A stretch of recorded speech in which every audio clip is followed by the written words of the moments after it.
Then your children are turned into mindless vassals who now they look up to some twit instead of looking up to Thomas Jefferson or looking up to Nikola Tesla or looking up to Magellan. I mean, kids, Magellan's a lot cooler than Justin Bieber. He circumnavigated with one ship the entire planet.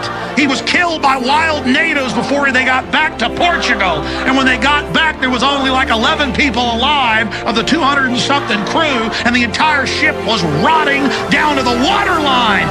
That's destiny. That's will. That's striving. That's being a trailblazer, an explorer, going into space, mathematics, quantum mechanics, the secrets of the universe. It's all there. Life is fiery with its beauty, its incredible detail. Tuning into it. They want to shatter your mind talking about Justin Bieber. Hello out there. We're on the air. What's up? We got Arnie Boy here briefly today. Maybe. We'll see. Arn, where are you at? There he is. There's Arnie Boy. We'll see how long he sticks. But anyways, this one's titled 10 Things Every Bitcoiner Must Do This Year. And it's a good one. I got a little list here. Haven't done a list for a while. Do people like lists still? I don't know. Guess we'll find out today. So far, it appears they do. The chat's buzzing. So yes, we are on YouTube. We're on Rumble. Unfortunately, we're still not on the Zap stream. I don't know how that gets fixed. But yeah, it is what it is. You know, it is what it is. But it's good to see you today. We don't have quite as many people on the tubes as we do on Rumble, but maybe they'll show up. I guess they didn't like 15 minutes of a duck pond. But anyways, I was listening to a song this morning called "The Show Is Free" by one of my Well, no, I wouldn't say one of my favorite bands, but I've always really enjoyed listening to them. They're actually from around here, and the band is called Doc Walker, and the song is called "The Show Is Free." And you know, when you're growing up, because I remember it's funny how songs take you back to certain times of your life. There was about 10 years where Doc Walker was fricking everywhere. Every festival, they'd be doing shows, they'd be doing free shows even. They were really trying to get themselves out there, and they did in a big way. So I probably watched them live. I don't know how many fricking times. Over 10 for sure. Over 10. And so song takes you back to a different time. And for me, that was like my high school days, late high school, first couple years after high school, where I was working. I actually took 2 years off after high school. I took 2 years off, and one of the years I pumped gas, and one of the years I worked in a auto body shop. Could you believe that? Maybe the pumping gas, but not the auto body shop. But it was good. Unfortunately, I didn't have a whole lot of takeaways from working in an auto body shop. I just had to give people bad news all day. I was one of the service department reps, I believe it was. So when people wanted their car fixed, they'd come talk to me. I'd make up their order, take it to the boys, and then I'd have to be the one who had to tell them how much they owed, what we fixed, and take payment from them. And those 2 years too, I also coached hockey. I coached two teams, 2 years, and 1 year we won the gold medal in the province, and the other year, second year, we won silver.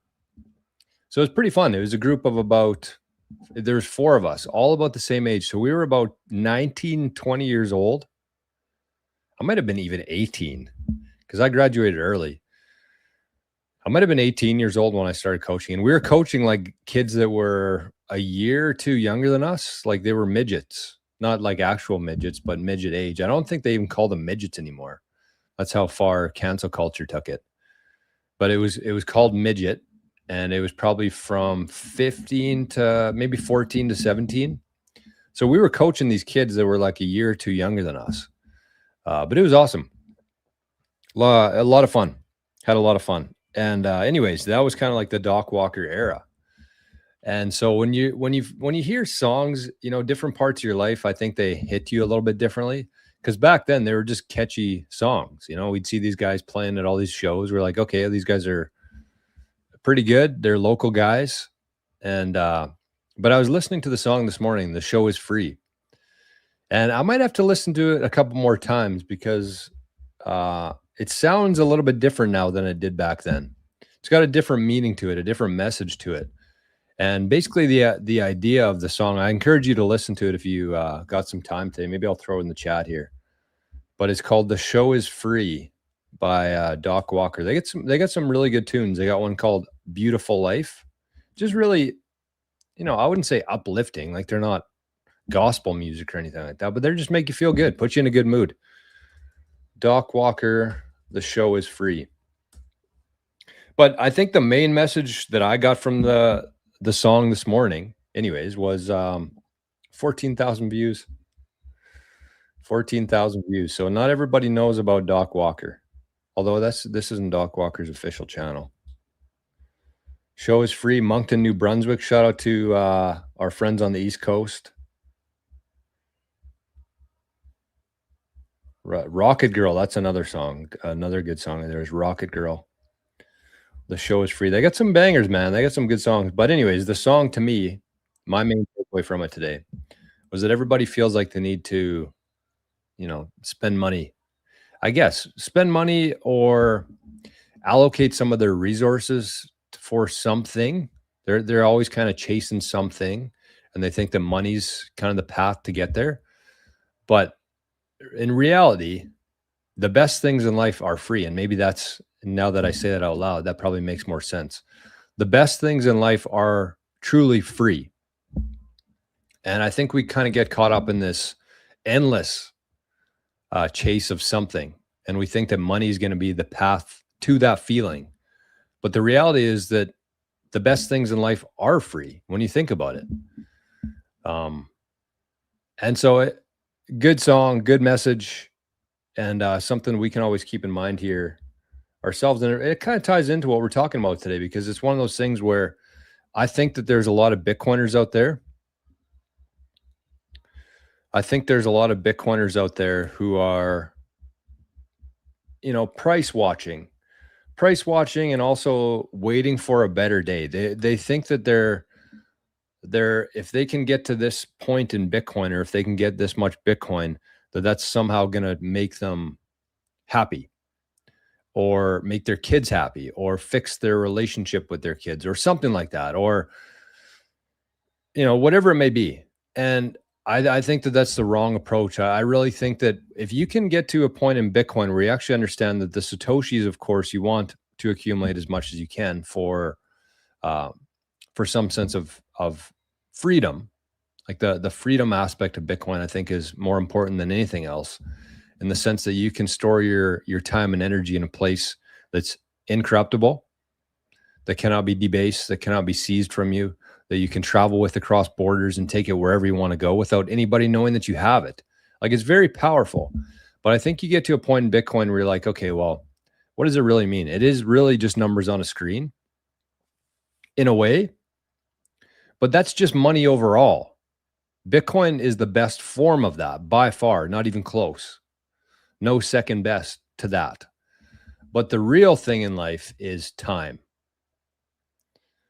The real thing in life, and the real units that I think everybody takes for granted, are seconds and hours, minutes, days, weeks, blocks.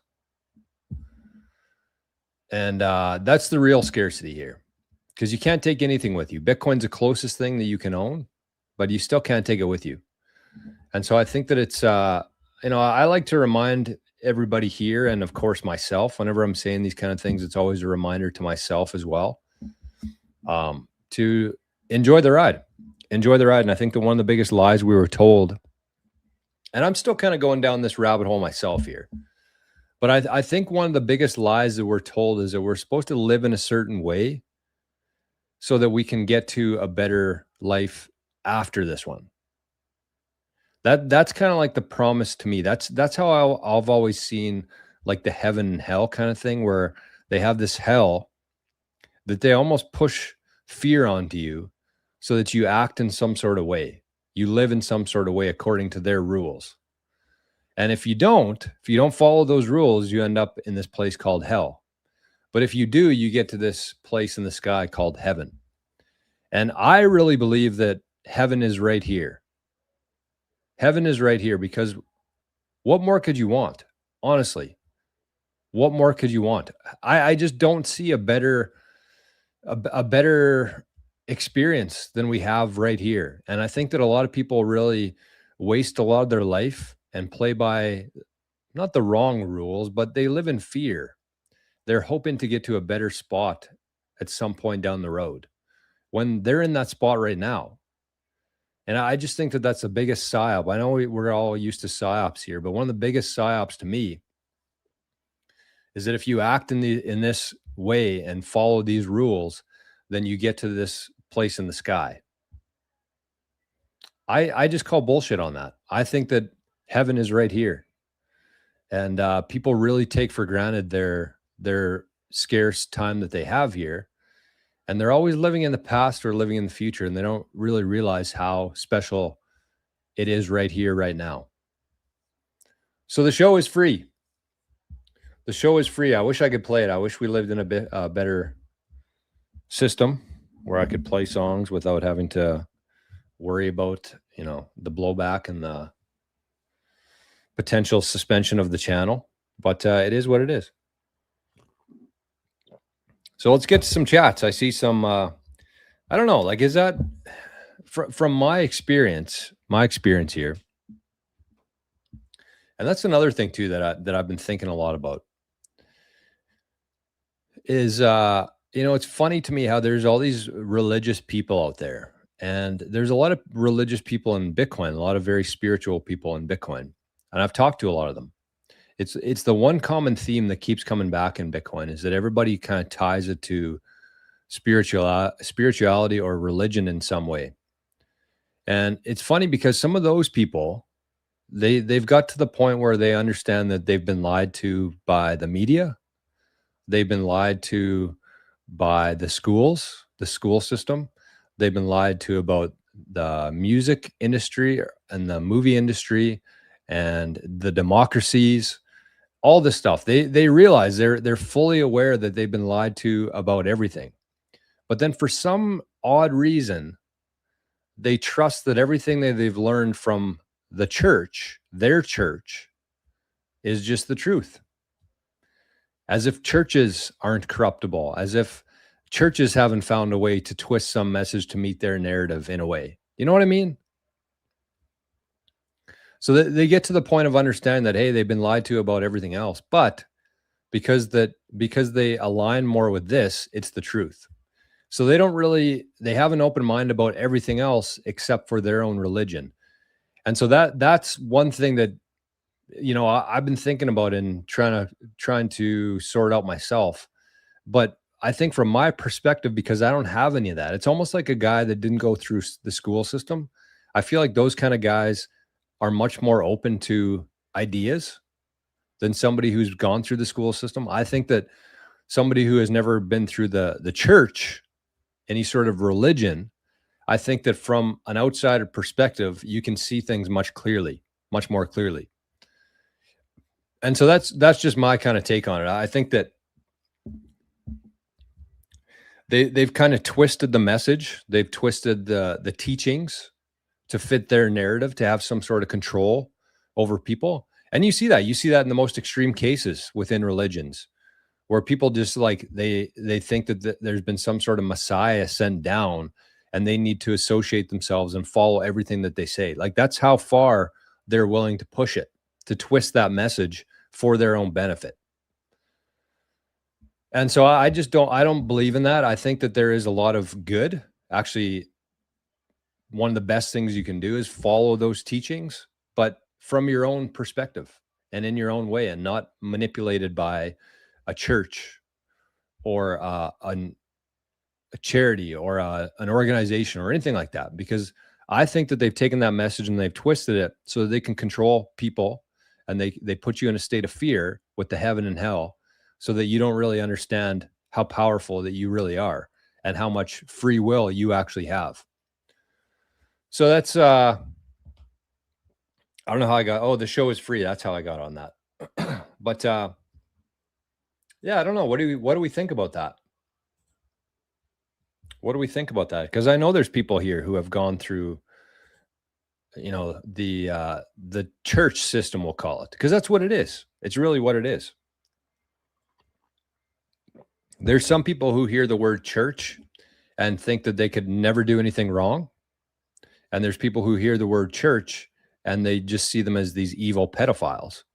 And probably a bit of both there, maybe in between somewhere, but that's not the point. I think that the point is the message there. And that's the two things that I've kind of taken away so far from my brief time studying, I guess you'd say, is that, you need to be kind. Number one, be kind. I mean, that rule itself, there's no debate there, right? Like, if everybody was more kind to each other, to themselves, the world would be a much better place. Think about all the wars we've had and all the arguments and all the fights we've had through the years, and how much better spent that time and energy would have been on progressing us instead of pushing us further and further back. So be kind and love thy neighbor. Two things. It's very simple. No fear there. There's no guilt. There's nothing. It's just be kind to other people and love thy neighbor. And who is thy neighbor? Thy neighbor is everybody else, of all religions, of all colors, of all religions, of all everything else. Everybody here is just human beings. It's funny, I did a survey last night for Shopify. It took me longer than I thought it was going to, but they said if you meet certain criteria, you get $100 off your Shopify subscription. So I was like, whatever, I'll do it. And also saw in the news recently that the Shopify CEO was actually speaking out against the Canadian government for their Bill C-22. So I was like, okay, well, I'll do the survey here quick. And I'll do the survey here. And I want to make a couple mentions about Bitcoin for one, them accepting Bitcoin or having Bitcoin as a payment option there. But the other one was to give support to the CEO for sticking up to the Canadian government. The Shopify CEO is a Canadian, and he pushed back saying that if they pushed through Bill C-22, that Shopify would leave Canada or something like that. I don't know what it was. But so I did the survey, and at the end it asked me for what gender I was. So it said male, female, non-binary, or there's an other, I think it was. And so I put other, and I just put human being or something like that, or what ethnicity I was. I just put human being twice. And that's because that's what we are. The whole psyop, again, one of the other big psyops is that we're all different, that we shouldn't like somebody because they have different political views than us. And the whole narrative is based around dividing people based on their political views, based on their skin color, based on their income level, based on all this. The whole thing is based on division, because when people are divided, they're weak. And that's what we are. We're a very weak species because everybody's fighting with each other. And so if you just see everybody else as your neighbor, and you see them as a human being, and you see them as yourself, then I think that the world would be a much different place. And so even though, I have a very small channel here, I think it is a good message to get out there, because if not me, then who? You know what I mean? So that's a long-winded start to the show today. A long-winded start to the show. So let's get to some chats. I see, let me open up Rumble here. We got 43 people on Rumble right now. Huh. Rumble's cooking. 43 people over there. 18 thumbs ups. 0 thumbs down. Is Jenny here yet? 0 thumbs downs. That's a shocker. We usually have at least 1 thumbs down. It's usually from Jenny. But okay, well, right off the hop here, I see that Jenny sent a $2 rant over in Rumble. She said, "Feed the friggin' ducks." Feed the friggin' ducks. Jenny sent a $2 fiat zap. Thank you, Jenny. And it also looks like Jenny sent a subscription to somebody. Captain was the recipient of it. Jenny with 1 memby. Thank you, Jenny. We must be, some of the memberships must be expiring today. Jenny with another one. And Chuck was the beneficiary of that one. Jenny 1 memby. So thank you, Jenny. And that's all I see on my screen right now. So I'm going to get through these ones here to catch up with our friends on the tubes as well. We got Jake. We got Mark. We got Ginger. We got Sats and Sunsets. Happy Redneck Rest Day. Nice. Love that. VHF is here. Rich. Sketchucation. Scotty Boy. Is this the right place for to-do lists? Well, we'll see.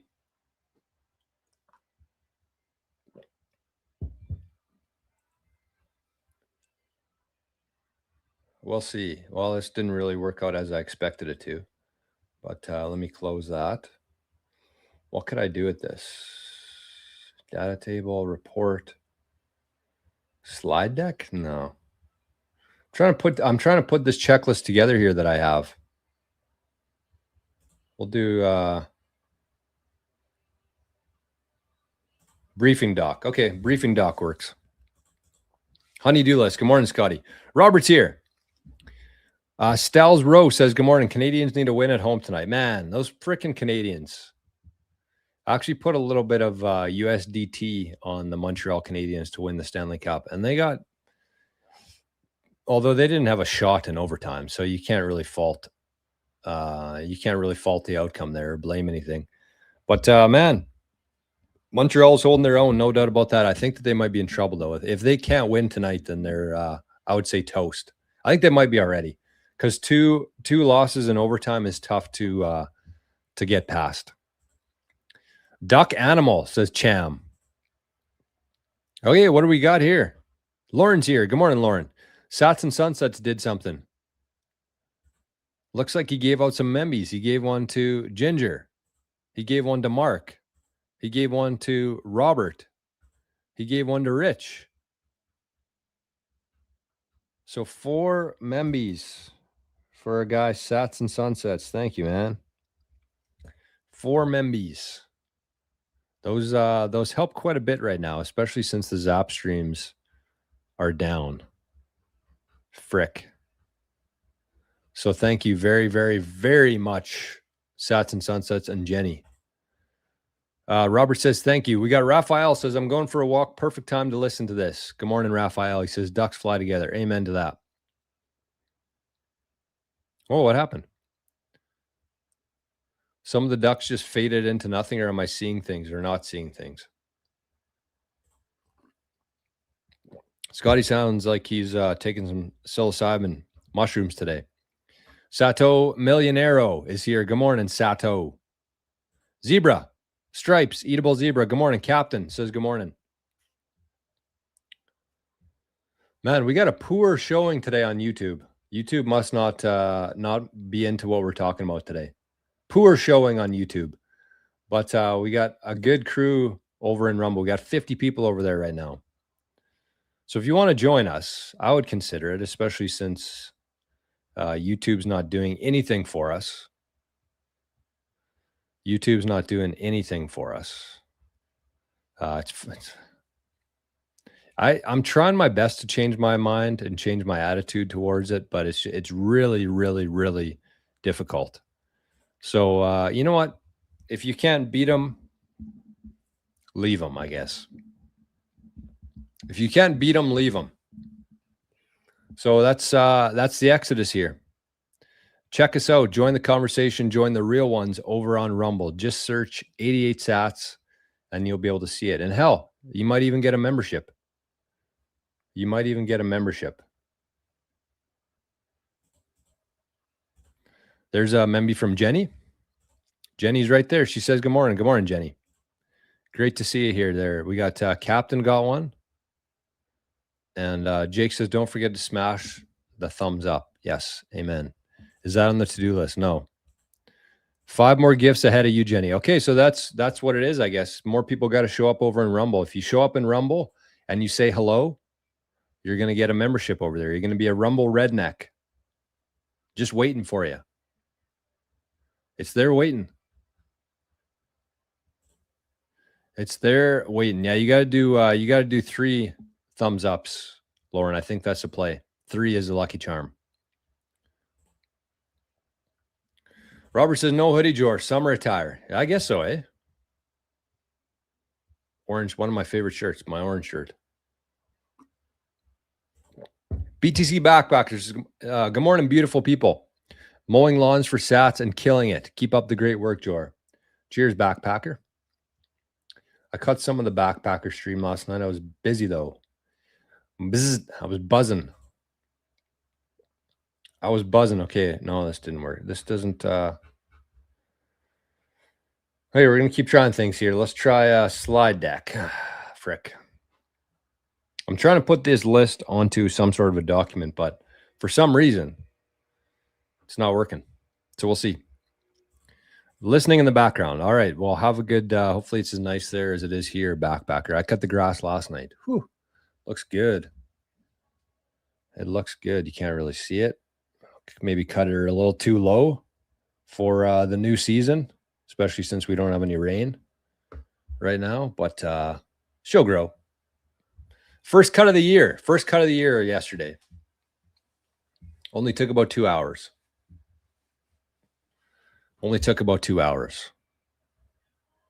Chuck is here. Chuck says, I'll be in and out today, but listening. Good morning, Chuck. Good to see you, my friend.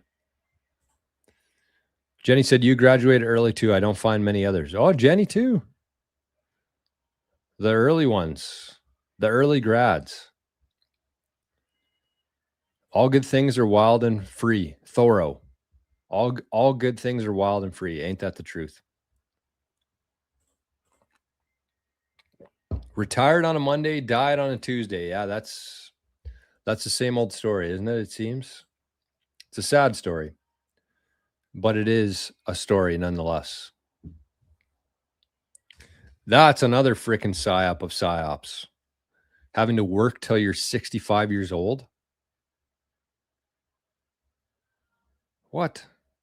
And then retire and then expect that you're going to be able to enjoy your life then. And I'm not saying that 65-year-olds can't have fun or can't party, because I know some of the best people actually are 65 years old. But you want to do it before that. You want to do it before that. You want to have mini retirements along the way. I'm probably going to have a little mini retirement here soon. We'll see. My job is not to get to heaven. It's to bring heaven to earth. That's what I'm talking about, Jenny. Amen to that. VHF says, I agree. Heaven and hell are right here. Praetorian's here. Praetorian says, good morning, all you wonderful visionaries. Good morning, Praetorian. Great to see you, man. VHF says, although I was raised Catholic, I never really subscribed to the church. I didn't want to attend church. I spent my late teens, 20s, some of my 30s as an atheist. And so where do you sit now? I don't think you are anymore. I've come full circle since then. I look up to Christ and the example he set. I believe there's an intelligent designer of the universe. That's kind of where I sit too.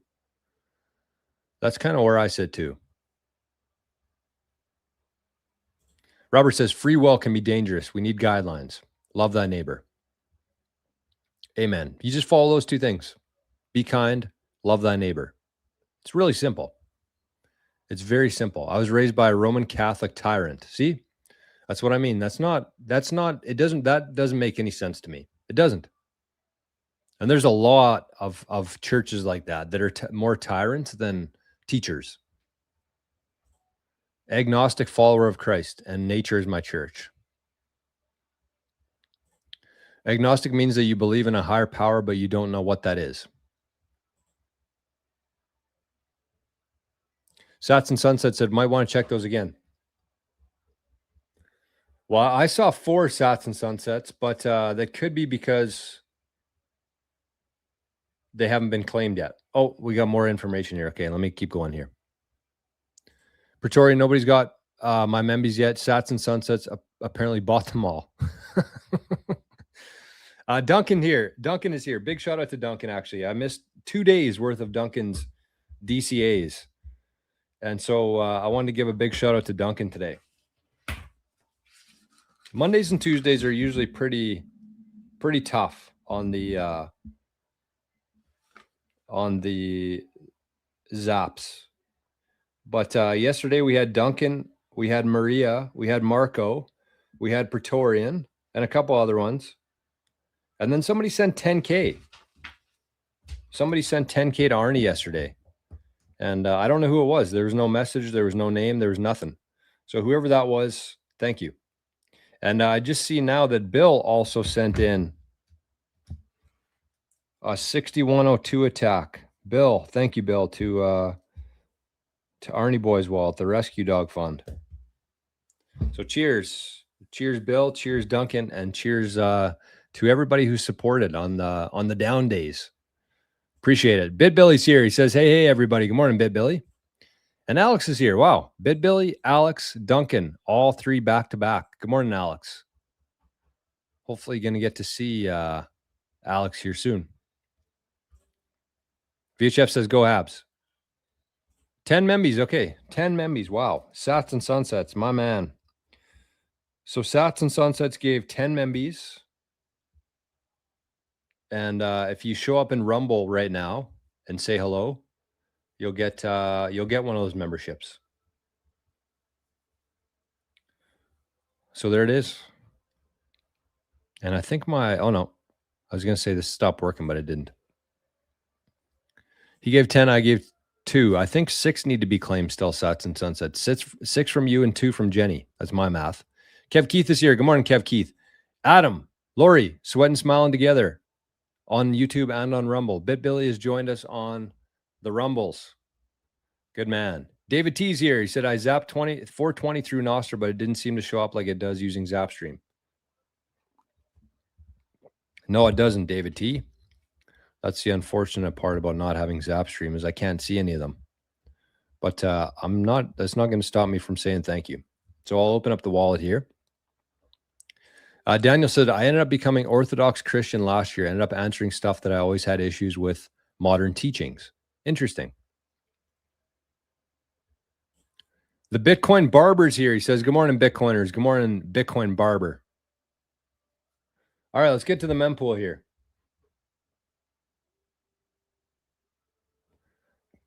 Get your swim trunks on.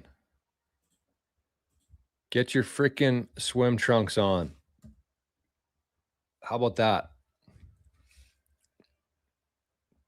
Oh, yeah, what do we got here? We got some things to report. We had 33 from our guy Sats and Sunsets for show number 33. Keeping us in check here. Thank you, Sats and Sunsets. We had a Jenny Zap. 1, 2, 3, 4. Thank you, Jenny. We got 420 from our guy David T. And look at this. We got Cypher. Cypher says, Cypher DCA. Cheers and keep on keeping on. So we got the D is here. We got the C. Cypher was, wow, we're in the 4s. We haven't been in the 4s for a long time. So the price of Bitcoin must be down today. 4,002 was the DCA today from Cypher. And we also got a big one here. Who's this from? Alex. Alex says, hi, George. Double shot of espresso. Have a great day. Great and sunny day from Alex with an orange heart. Thank you, Alex. Double shot from Alex in Germany. And we got Mark, 1650. Mark Bob Stewie said, super busy with work right now, eating into my stream time. We appreciate you being here, Mark, and not only being here, but for the love, for the support. And we also got the D here, the D and DCA with 1 sat less, 4,001. So from the boys, actually all 3 of them, we had the D, the C, the A. Everybody's here today. That's a rare one. It's a rare day. It's a rare day. It's like having Batman, Superman, and Iron Man all in the same room at the same time. Batman, Superman, who would be the third? Who'd be the third most famous superhero? Batman, Superman.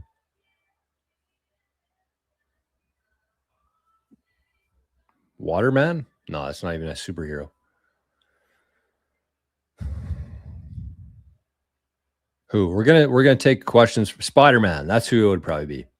Spider-Man.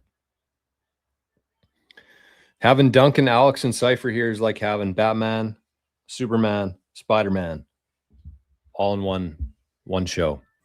It looks like Spider-Man is the choice, the unanimous choice.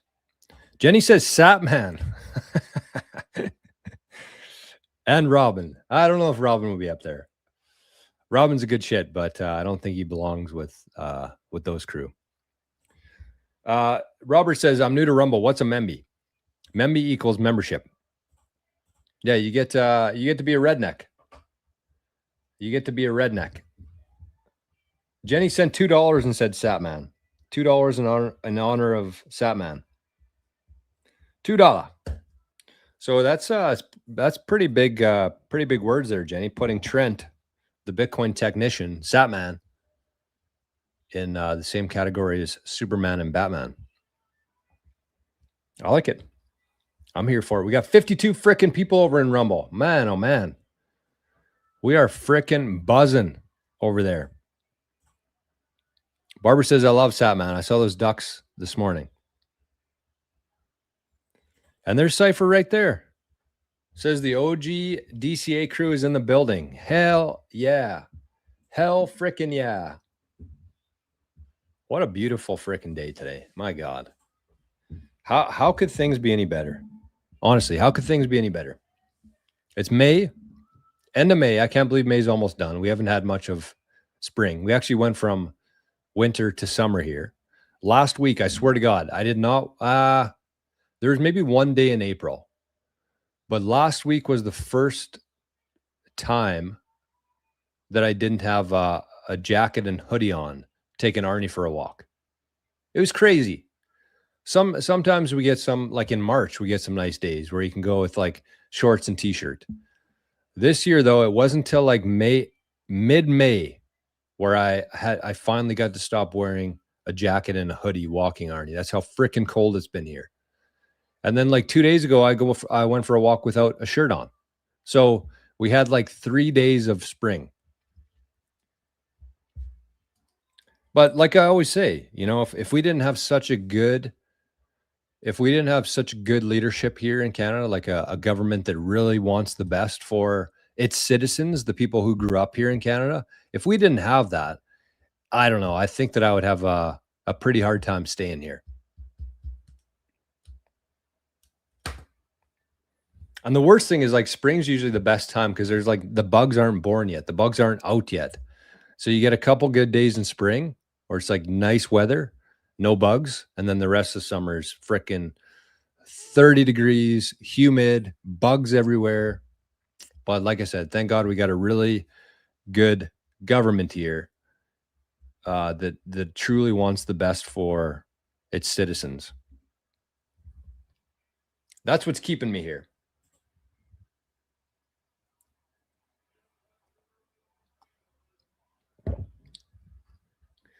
That's what's keeping me here.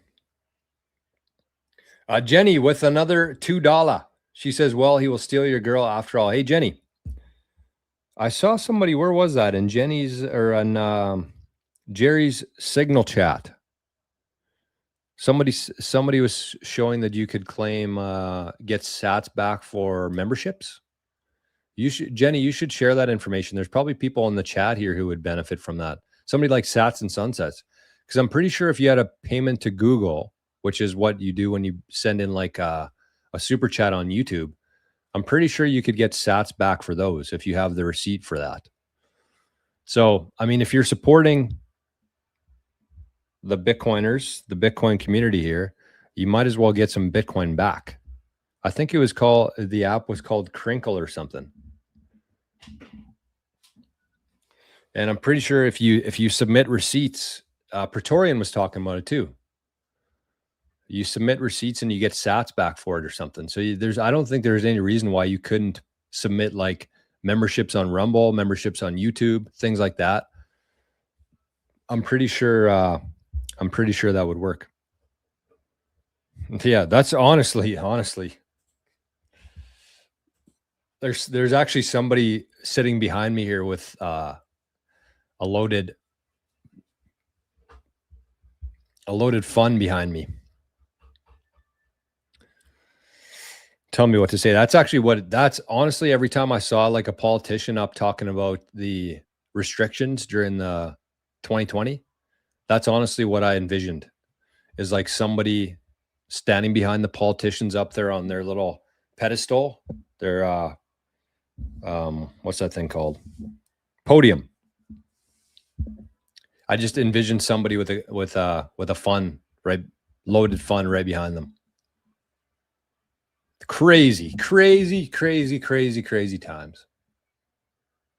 But you know, it's interesting. There's a couple things actually that I think about when I say that. Is it, you know, I've been listening to this book, and we did our third episode of the digital homestead course. And I swear to you, that is going to be the best course for Bitcoiners that exists. I promise you that. Because it's not just Bitcoin security stuff.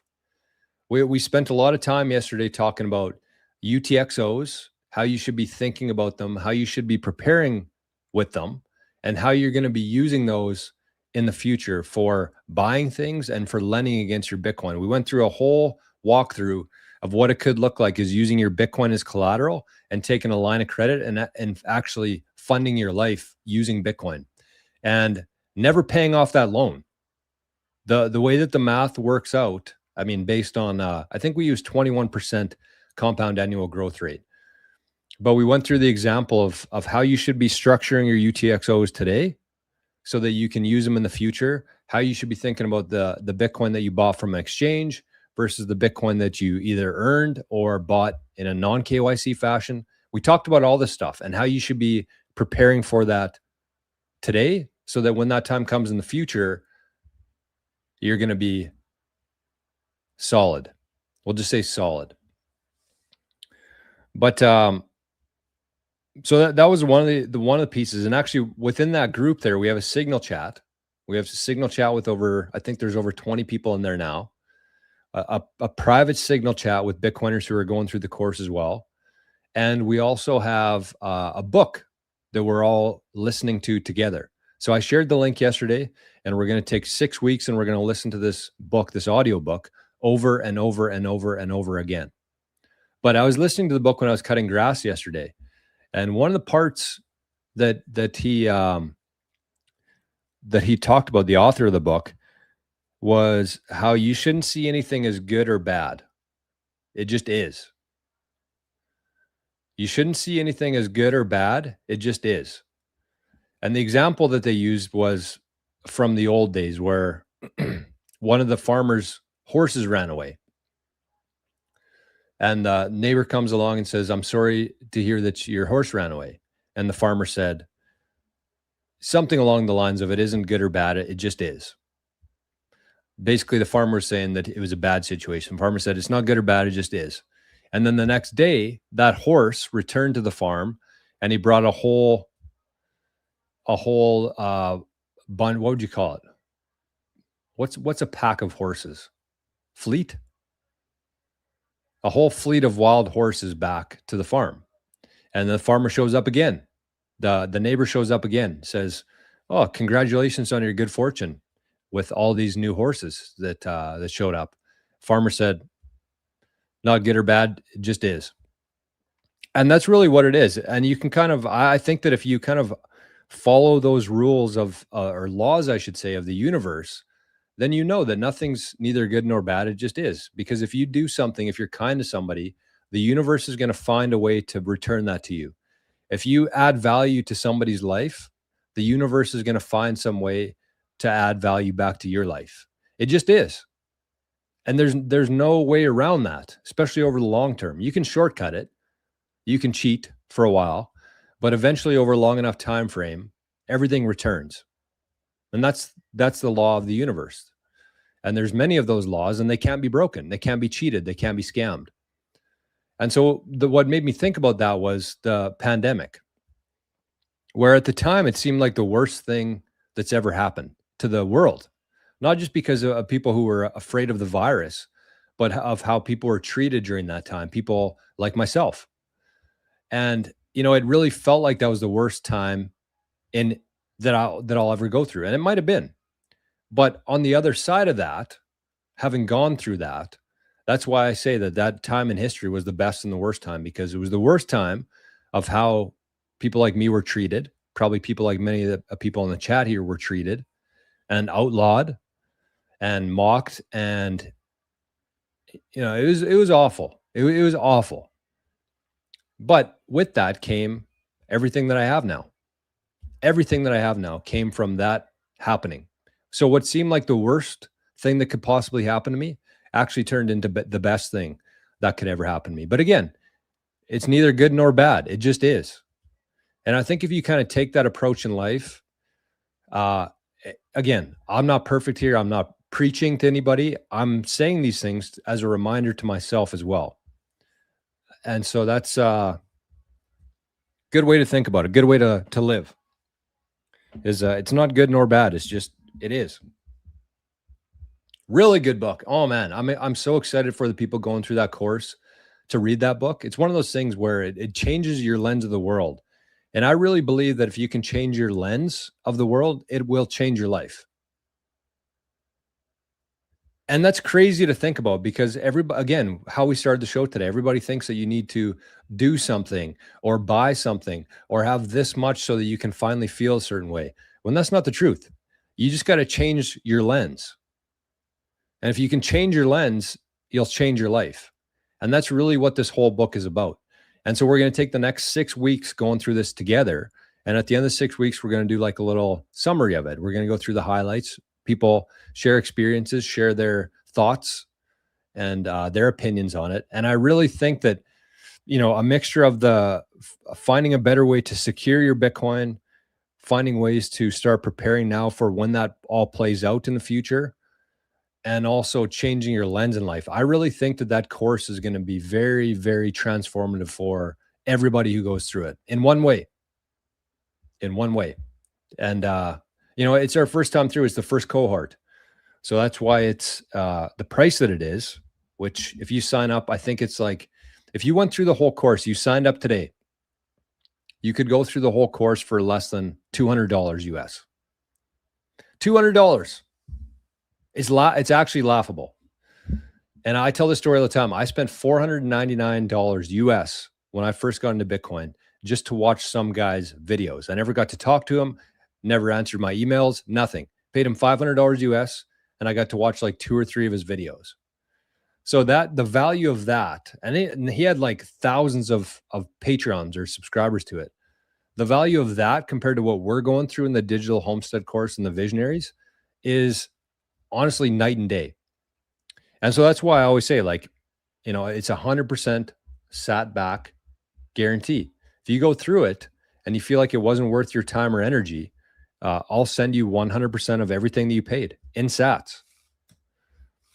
So check it out. I mean, we're only on episode 3. You could easily take some time in this week and catch up. It'll take you about a couple hours. You can even watch it on faster speed. First episode was like an orientation, but the last 2 episodes, both number 2 talking about security and number 3 talking about UTXOs and lending against your Bitcoin. I think that those 2 episodes, even though we're going to do way more for the rest of the year, those 2 episodes alone, I think would be worth the entire value. So consider, if you haven't yet, consider joining us over on the Visionaries. As you can join as a free member and just be part of the community, or you can join as a premium or a VIP member and get all the content, all the courses, and the digital homestead course. Okay, well, we had the mempool brought up, but we never got to it. You guys had your swim trunks and bikinis on for the last 20 minutes. Hopefully you had a towel at least. But let's go to the mempool here. Let's check out the pool.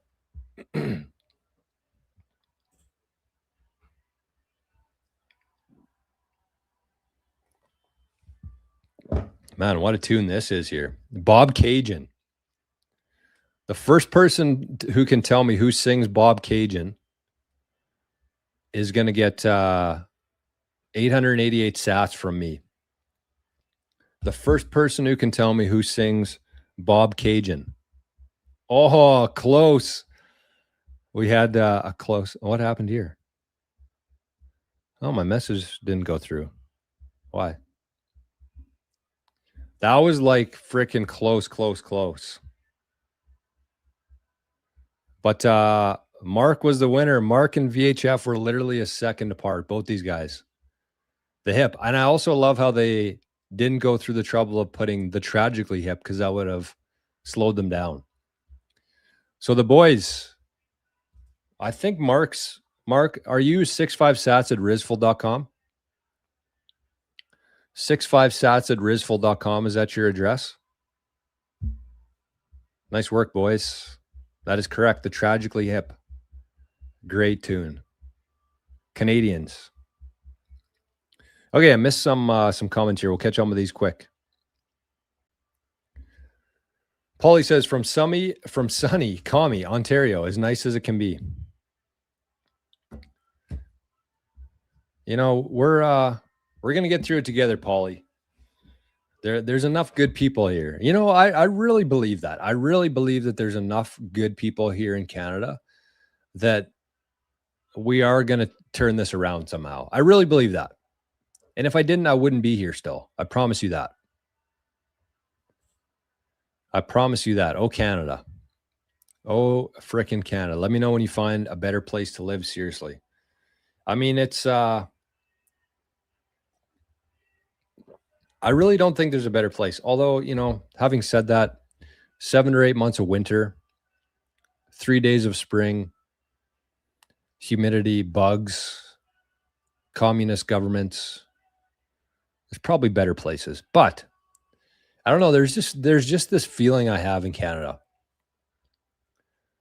There's just this feeling that I have here in Canada where it just feels like home. You know what I mean? I'm pretty sure most people feel that. Maybe not everybody would. But I feel like I'd have a hard time living anywhere else, like permanently. I don't know, man. It's just, there's something about Canada that it feels like home. And I don't know if I could get that anywhere else. And I feel like I would just spend the rest of my life chasing that. Okay, so there's Jenny's code. Scan your receipts even from Google Play. Online receipts and pretty much any physical receipts. You can use Crinkle there. So you got Jenny's code. So for everybody in the US, I don't know if I can do that or not, Jenny. I'll try it out. It probably works. Why wouldn't it? There you go. Sats and Sunsets just signed up. Jen, thank you for putting that in the combo. There you go. Hey, Santino's here. Good morning, Santino. It was the worst thing that ever happened to us. It was the biggest crime against humanity in all of history. I agree with that. The universe will guide and provide. Amen. Praetorian says, all 52 of you kind, wonderful. Let your first act of kindness today to hit that like. Amen to that, Praetorian. Cheers, buddy. I appreciate that because that's the thing too. It's like people think that they need to like go super far out of their way to do something nice or to be kind. And I just feel like if you can stack those throughout the day, just those little wee things, you know what I mean? Just those little wee things. Those are the things that really make a huge difference. And even if it does seem silly, even if it seems silly and a waste of time, you never know what the person on the other end of that, how they feel about that, how much that could impact their day and their life overall. So there's just all these opportunities throughout the day, I feel like. And, I wish I could do a better job of reminding people and reminding myself of that every day. And maybe I will, because I really believe that those very small things just done over and over and over again consistently, that's really what makes a huge change. And I've been guilty of that myself through the years of thinking like this big event has to happen or this has to happen so that we can finally move to a better system or a better world. And it's like, I really don't believe that that's true. I think that it's a collective. It's a how do I explain it? It's a collective effort made up of very small decisions, intentional decisions throughout our days. And that's how things change. It's like, imagine like the Titanic on the ocean. Titanic's probably a bad analogy here based on where we are. Let's just say the biggest cruise ship in the world. I don't know what it is, but the behemoth cruise ship going across the ocean. Very difficult to stop. Very difficult to turn.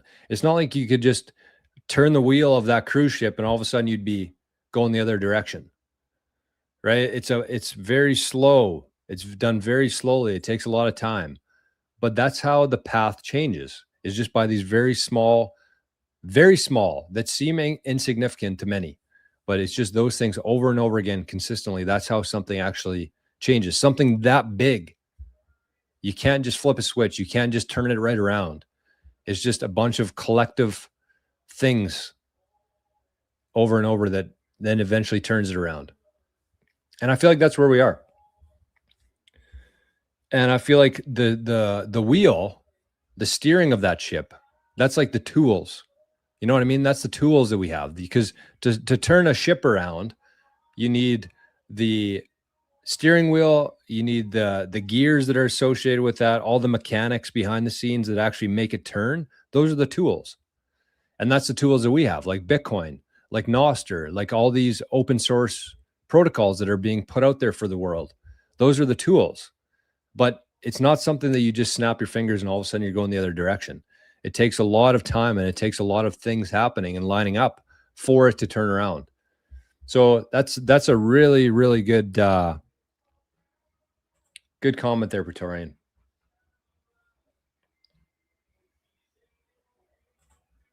Nick says bad things can turn into the best opportunities. A freaking men to that. History of finance is interesting. Gold used to be king. Yeah, of course. Gold was king before Bitcoin.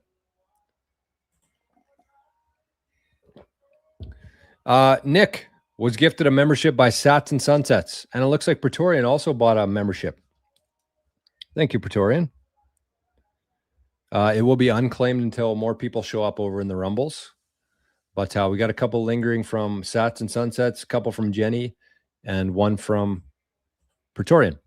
Also set up to test the level to which people will accept obvious injustice served up by authority. True. Very true. Praetorian says, Sats and Sunsets want to thank you publicly for making the post about mining and visionaries. Yeah, I'm interested in that too, Praetorian. I think I'm going to take some time, although I really want to get some miners myself. And I'm kind of caught in between. I'm caught in between the two. Do I buy hash rate or do I buy miners? We'll see. Okay, 65 Sats says yes. Okay, I'm gonna return some Sats to Mark today.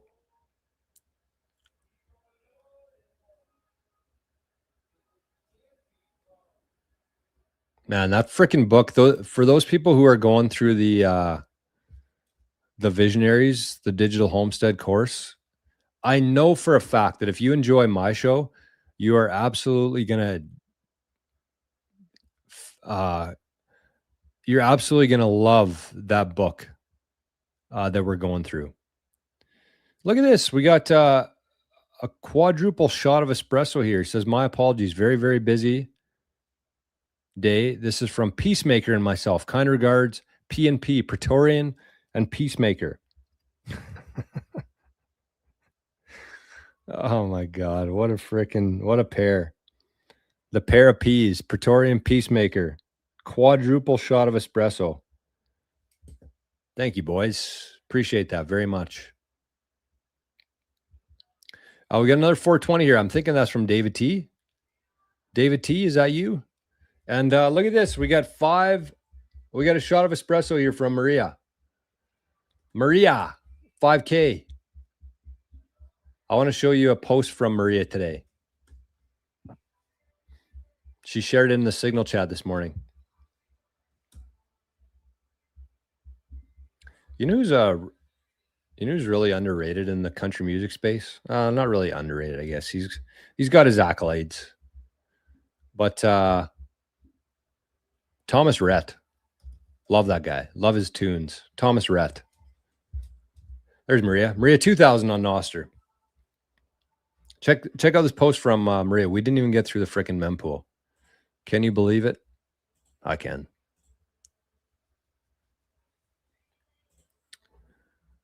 Okay, let's check out this post from Maria today. So Maria had a rough morning today. Maria had a rough morning. Actually, I got to send these sats to Mark before I forget. Sin would be laughing. Sin and his wife would be laughing right now.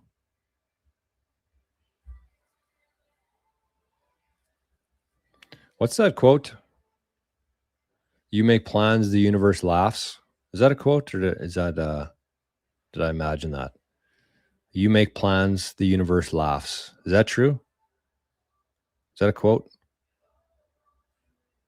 Okay, send lightning. Let's send some to our guy. 6, 5 Sats, the boys. Mark, Bob, Stewie, 65 Sats at rizful.com. Bingo, bango, bongo. There you go, Mark. Sent a couple back your way. A couple in comparison to what you've sent me through the year. Through the years? When did Mark show up here to the community? maybe a year. Okay, but anyways, this is from Maria 2000, also known as Maria 2500 on Rumble and Maria 5000 around here, and occasionally Maria 10,000. She said, "Good morning, Noster. It is one of those mornings." Yeah, I'll say. She said, "I didn't get much sleep last night because of the very, very strong storms. The thunder and lightning were so loud and the wind sounded like it would blow our house roof off. At one point, our weather radio issued a tornado warning for a tiny town very near us. When I walked out the back door this morning, I saw chairs, planters, tools, buckets strewn everywhere." That's a word there, Maria. Strawn. Oh shit. Strawn everywhere. But the chicken run is a mess. One of the fence partitions is knocked down. One of the rabbit hutches had been moved about 4 feet. Luckily, it didn't tip over. And then the incident. That literally made me scream. Before my coffee, I walked out to the chicken run to see the damage. As I started to open the door, I saw a copperhead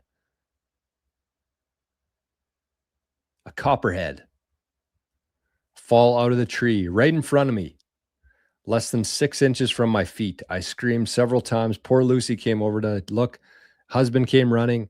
Luckily, it's a little cool right now after the storm, so the snake was actually pretty docile and chill, but it scared the hell out of me. I think I'll have nightmares. Could have easily fallen on my head. Oh, could you imagine? Oh my God. Could have easily fallen on my head. Then I think I would have had a heart attack. So that's been my morning so far. I'll be spending the day cleaning up the mess. Y'all have a great Wednesday, friends, and don't be a wuss like me. Wow. Wuss would, there's a lot of words that I would use to describe that. Wuss would not be one of them. Wuss would not be one of them. I actually got scared too today. I got really freaked out this morning because Arnie and I go outside pretty much every morning, although it's freaking hard now because the sun rises at like, when was sunrise today? But we've been going outside to watch the sunrise for like the last 6 months, I'd say, which has actually increased my eyesight. I'm not joking. I golfed the last 2 rounds without contacts in my eyes. Never happened before. I've gone on golf trips before where I forgot my contacts and I had to wear freaking glasses on the golf course. But somehow my eyes are actually getting better. And I really believe actually it was Daniel who introduced the idea of this to me. Citadel Daniel. But I really believe it's from a combination of red light and watching the sunrise every morning. But it's hard right now. When was the sunrise today? 5:30 a.m. Freaking tough, man, because it's like the sun doesn't go down. Like it was light when I went to bed last night. So it's like light outside until 11 p.m. and then the sun rises at 5 a.m. When am I supposed to sleep? So believe it or not, we've actually missed some sunrises lately, but we're out there today. And this has happened a couple times now to me where I hear this kind of like big buzz. It's like a buzz. So my first thought is like it's a big bee, but then I look up and it's like probably this big. And actually today was the first time I got like a pretty good look at it because it just comes flying in and then it just like stands right in front of me and then flies off. I'm not joking. And today was the best look I got at it. And it was weird. It was like all black. And if you're a conspiracy theorist out there, I don't know. I don't think that that's what it is. But man, I've never seen anything like it before. And it always just comes flying in early in the morning, goes right in front of me. And this morning, it actually scared me. Like I went like that because it scared the shit out of me. Like, because I thought it was going to come right at my face. And then just flies off. And the closest I've seen was today. And it was all black. And it looked like a hummingbird, like a big hummingbird. So it could be. Like, honestly, if I were to put money on it, I would guess that it would be a hummingbird. But freaking weird, man. Freaking weird. So yeah, that happened this morning. So not quite as scary as Maria's Copperhead, but makes you wonder what the hell that is. You know what I mean? Ain't a bad day for the world to end. How about that tune? Ain't a bad day for the world to end. Great tune. Hardy, my man. Yeah, honestly, this is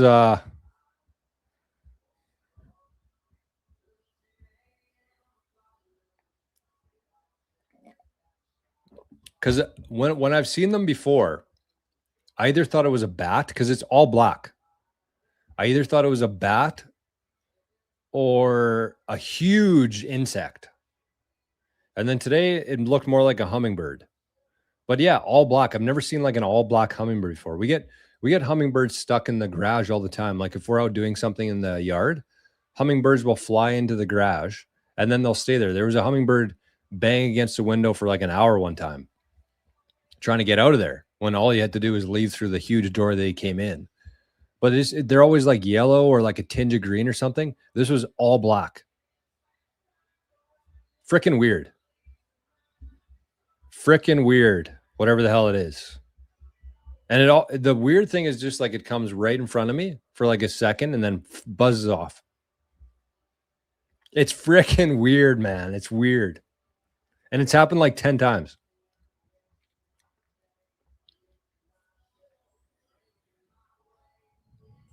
The lady who makes Nico's treats is Canadian. Really? Does she live there then? Bitcoin Barber said, stop, Joe. The U.S. will invade and take over Canada. Well, that's what Trump said. You know, if I were to bet as well, if we're talking about betting here, I would bet that sometime within the next, I don't know, hate putting timelines on anything, but I really do believe that eventually Canada and the U.S. will be one. Adam says, we love living in Colorado, but it's turning into California, another commie state. Look at this. Jenny says, yeah, there were 3 receipts left at the gas station yesterday. I scanned all 3 of those and mine. Love that. Sato said, Ajor, I sent you a free copy of my book, which is finally out there. Have you had a chance to read it? No, where did you send it to? I don't remember seeing it. Did you send it to 88 Sats? Get off grid. See, and that's, I don't know. I mean, I'm pretty close to off grid here, but still doesn't solve the, doesn't solve all the issues. I got tired of trying to orange pill people around me, so that's why I wrote the book as a tool to help others open their eyes. Nice. Good morning, Jordan. Oh, good morning, Maria. Okay, let me get to the frickin' mempool here. We're an hour and a half into it today. We're frickin' an hour and a half into it here before that might be a new record. But you know, it's Wednesday, right? It's hump day. I didn't even say hump day this morning. Hump day. All right, Spider Pool hit the last block here. Spider Pool themselves. That's another thing that we went to the East Coast to do some golf a couple years ago, and there were so many frickin' spiders in Prince Edward Island. Oh my God. And they were like frickin' this big. Like not the size of like Australian spiders, but these bastards were massive. And I remember Dad hit one with like a newspaper or something, and it just went splat all over the window. We had to clean the window. The spider was so big. It just blew up everywhere. It was absolutely disgusting. And spiders are like my least favorite thing. So that was hell for me. I've kind of gotten over it now living out here. You kind of just, you know, you just get used to it. But man, that was wild. Okay, so we're at the block height of 951,273 today. Foundry just hit a block, the first block in 25 minutes. So the blocks are taking a little bit longer, but not really before that. We got 56, 53, 44, 32, and 25. And just like yesterday, we are still ahead. We're 12 blocks ahead right now. I think that stream that Jerry did on Memorial Day really caught up. Really caught up the adjustment there. So the target The target for blocks is 10 minutes, as I'm sure most people know. But the average block right now is 9.9 minutes. So we are slightly ahead. We're 12 blocks ahead right now. And we're going to go to the time chain and see what the price of Bitcoin is today, because it's got to be low. 75. That's not that low. I thought it was going to be lower than that. So you can see here, over here on the right side, you can see that the, oh, wow, there's 0 public nodes online. That's interesting. That's not right. 0. Never seen that before. So we got 98,000 blocks to the next halving, which is going to be approximately April 12th, 2028. And this is the average block time since the Genesis block, since January 1st, 2009. 9 minutes and 37 seconds. Pretty freaking good. I'd say that network's working pretty well. And one thing we haven't done for a while is look at this, my favorite thing in Bitcoin, which is the total hash rate, which is the total amount of energy going into the Bitcoin network. And again, if you look at it year to year, it kind of looks up and down. 2 years, kind of up and down, trending upwards. 6 months, up and down. But then when you look at it like this, oh my God. How could you not be the most bullish person on the planet if you had access to this chart and you understand what this chart meant? How could you not be the most bullish person on the planet around Bitcoin? Look at that freaking chart. Oh my God. And the crazy thing is, if you look at like back in 2015, where we went from terahash, the unit of measurement, terahash, to petahash, it's a flat line. It's a flat line, terahash to petahash. Again, this is the total energy securing the Bitcoin network. We went from terahash to petahash, and it's a flat line. So I'm guessing in like 10 years from now, this, what we see here, is going to look like a flat line in comparison to what it's going to be. Impossible. It's impossible not to be freaking insanely bullish on where we are right now. Anyways, we're still in epoch number V, letter V, I guess, number 5. Epoch V, V for victory, V for vendetta, V for visionaries, V for ducks fly together, and V for epoch number 5. And in epoch number 5, the miners get paid 3.125 Bitcoin per block. The total supply, 20.03 million, which means there's only 0.97 million, 970,000 Bitcoin left to be mined over the next 114 years. That's this little spot right here. That's all the Bitcoin that are left. Otherwise, you're going to have to buy it from somebody else. And the more people who understand Bitcoin, the less likely they are to part with their Bitcoin. And therefore, you're going to have more people, more demand, fighting over the scarce amount of Satoshis, the supply. So when there's way more demand fighting over the same amount of supply, the price goes up. The purchasing power of the units that you hold goes up. And so you're going to have to buy it from somebody. If you're going to get Bitcoin in the future, you're either going to have to convince somebody to give it to you, you're going to have to steal it from them, hack them somehow, or you're going to have to work for it. You're not going to be able to mine much anymore because it's all gone. This right here is all that's left for the next 114 years. We went around the entire circle here in 17 years.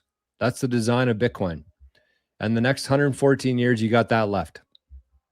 So again, the more people who understand Bitcoin, the less likely they are that they're actually going to sell their sats for something.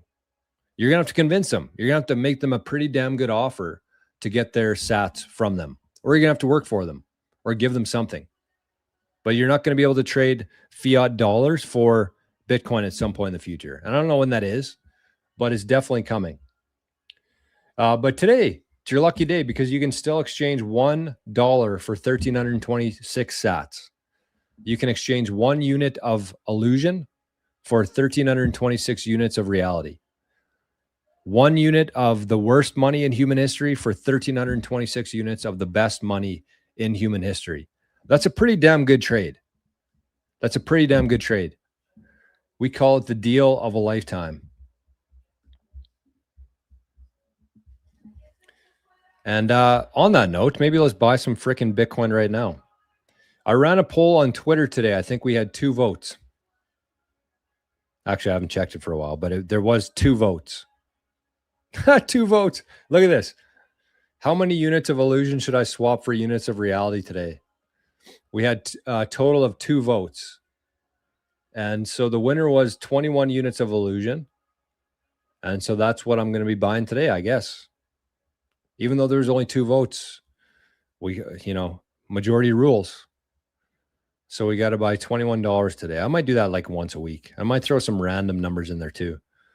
But so that's what we're going to do. I'm going to take a quick flight back to Canada here virtually. And we're going to buy 21. We're going to spend 21 units of illusion. And we should get something pretty significant for that today.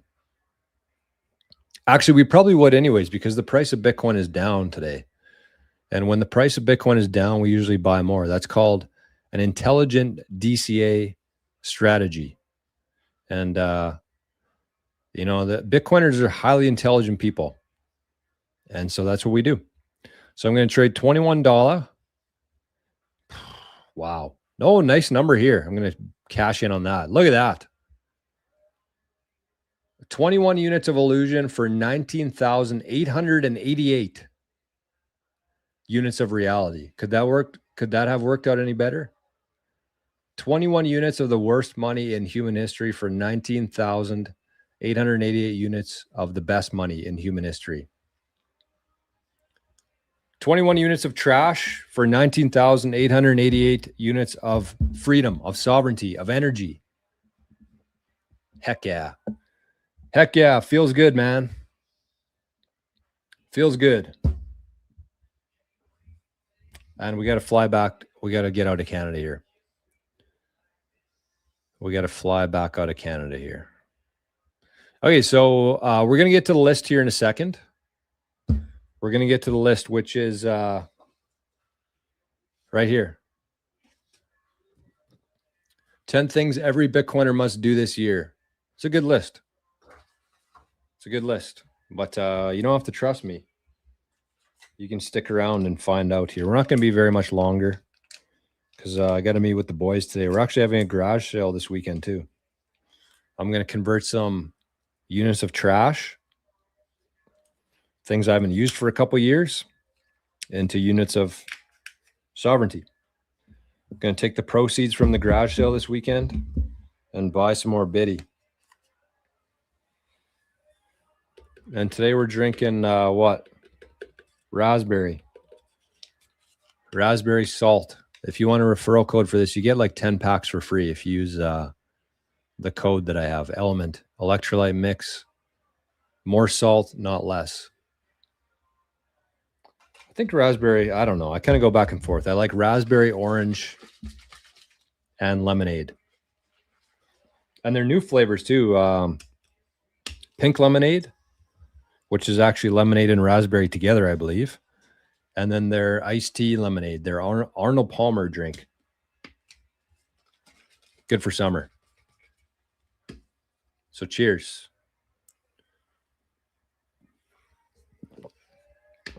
Kind of miss not having Sharon B. She hasn't been here for a couple of days.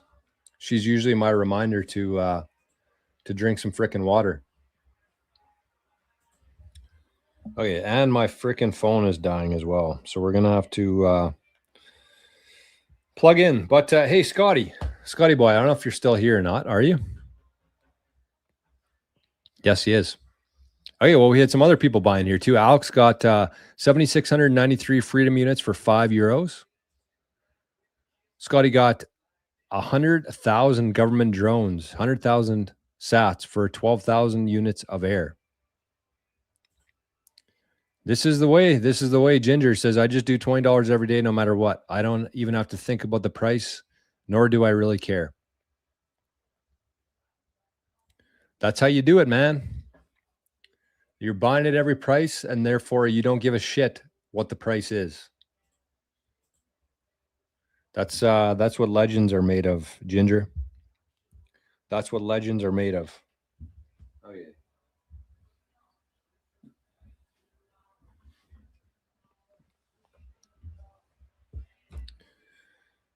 Damn good friends. All right, Scotty, let's check on the gold. Is our bottom call still in check? In March, early March, we called the bottom of Bitcoin in real terms. Actually, it probably wasn't fiat too, but in real terms, that's what we said. We're gonna look at Bitcoin to gold. That's the closest real price exchange rate. And you know, it's actually hilarious to me because no, I'm not going to say it. I'm not going to say it. But people think that there's a price of Bitcoin. There is no price of Bitcoin. There's no such thing as the price of Bitcoin. It's all just exchange rates. So the exchange rate in the US is different than the exchange rate in Canada, different in Europe, different in Japan, and is different in gold even. So how do you compare a unit, a currency like Bitcoin to fiat? When fiat, we have no idea how many of those units exist. No idea. We have no idea how many are going to exist today at noon. So you can't compare it to fiat. It's a completely irrelevant, illusionary metric to use. So I think Bitcoin to gold is probably the best comparison that we have. And we made a bottom call in March, right here, right there. We made a call this day, March 2nd. We made it live on the air. We said on this date, this is going to be the bottom of Bitcoin forever. You're never going to be able to trade 12 ounces of gold for one Bitcoin. And so far, we have been proven correct. And it doesn't seem to be in any jeopardy either. But who knows? Who knows? But I'm pretty happy with that call. I'm not going to lie. I was happy after like a couple weeks because that's really where it could have went south, right around here. It could have went further down. But once we got up to here, I'm like, okay, we should be all right for a while. And then there we are, 17 ounces of gold now, 17 pet rocks for one block in Manhattan, cyberspace.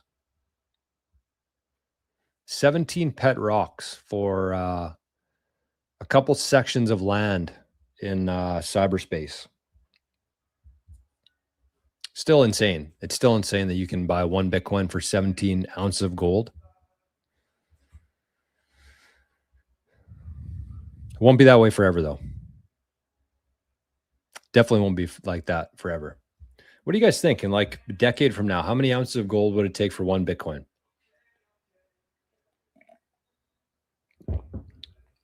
70? 700?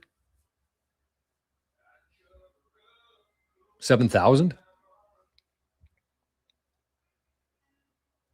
Because if you think about it, the land would have been the same. You could have purchased a town, a whole freaking town worth of land before everybody showed up for like an ounce of gold. So it was basically 1 ounce of gold equals one township. And then, of course, as more people showed up to build on the land, it went from 1 ounce of gold for one township to 100 ounces of gold for one township to 1,000 ounces of gold for a township. And now, how many ounces of gold do you think it would cost you to purchase a township of land? A whole town. I actually don't even know. But that's what it'll be like with Bitcoin. Because, and the reason for that, the main reason why that trends that way forever is because you cannot find more land. You cannot print more land. You cannot create more land. You can find more gold. So one of those things you can find more of, one of those things you can't. So that ratio there will trend that way forever. And it's the exact same with Bitcoin. That's what a lot of people don't understand about Bitcoin, is that the trend will continue that way forever. It's not like in the year 2100, it's just going to start, it's going to stop. It's going to flatline. It won't. It forever will trend that way. As long as you're measuring units like gold, that you can always find more or print more or create more, you compare that, you're measuring it in a system that you cannot create more units in. The price of those units that you're measuring in will go down forever. The purchasing power of those units will go up forever. It's such a simple concept, but because we've been brainwashed into this other system, which is a complete illusion, that people just can't really understand, grasp that concept. But again, that doesn't mean that's wrong. It just means that people don't understand it. And so the equivalent to that to me is like you're walking across all this open land and you're claiming you're putting your flag in the ground. That's people finding that land. And eventually, the more people who show up there, the more demand there is, same amount of supply, the price of that land goes up forever. And it's just like in Bitcoin, except in Bitcoin, you're not walking around anywhere. You're not planting any physical flags or like signing any deeds to the land. Basically, when you're the comparison in Bitcoin is you have an understanding of what this is. And when you have that understanding, that's the equivalent of like saying, hey, I'm going to build on this land. I'm going to take this and I'm never going to sell it. I'm going to keep this in my family forever. And that's what the whole digital homestead course was based around, is if you look at Bitcoin like a farmer looks at his farmland, it's the exact same principles. Farmers don't wake up and check the price of their land every morning. Farmers don't go inside at noon and check the price of their land and hopefully it went up. They actually do the opposite. They look for other land that's available around their land and they want to accumulate more land. That's their number one goal. Most Bitcoiners don't think like that. They look at the price, they're like, oh shit, how many units of trash can I trade for this? I get more units of fiat for the Bitcoin that I have. Awesome. Wrong approach, wrong way to think about it. You should think about Bitcoin like a farmer thinks about farmland. You want to accumulate as much as you can. You want to add as much value as you can to the world. That's what farmers do. They add value. They provide food to the world. And they want to turn that value into more land. And that's how Bitcoiners should be thinking about Bitcoin. It's the exact same thing. And that's what the whole digital homestead course is about. Digital homestead course, talking about privacy, sovereignty, security, all these things, how to think about this. Because if you change your lens of the world, it will change your life. And so that's what the course is. It opens your eyes to a different way to think about this. And I guarantee at the end of this course, everybody's going to have more sats and they're going to have a much better feeling in their stomach and in their gut about how safe and secure those sats are. Because people don't understand what they're holding right now. People don't understand. Just like when, back in that time, you would have looked at all this land and said, okay, well, yeah, it's worth an ounce of gold or it's worth X amount, but they don't see it. You wait 10, 20, 30 years, see what Manhattan turned into. The people who had that vision of what it could be, those were the people who made the most money. And it didn't happen in 1 year or 2 years or even 2 decades. It takes a lot of time. You have to be thinking about this generationally. And a lot of people are going to mess it up. But the people who are going through with us, they're not. They're going to be the visionaries. They're going to be the ones who hold on to that Bitcoin, that land, no matter what. And they're going to find ways to use that land without having to sell it. And they're going to learn new ways to protect that land. No matter how big of a gun somebody shows up with, their Bitcoin is going to be safe. Their land's going to be safe. So that's the whole point. That's the whole point of the show. That's the whole point of the course. And that's what we're doing over there. So just in case you haven't yet, this freaking thing that scrolls across the bottom here, get over there. And what we're going to be talking about next year is the checklist. I'm going to make it available for free in the Visionaries community. So you can join school.com/88 sats and you'll get a copy of it. You can join for free. You got to get through 3 questions though. Some people don't get through them. Many haven't gotten through the questions. Not my fault. And I probably won't keep it free for very much longer. I'm probably going to change that probably within the next month. I'd say I'm going to take away the free ability because the people who took action, they got rewarded. That's life. That's how life goes. Right here. Action cures fear.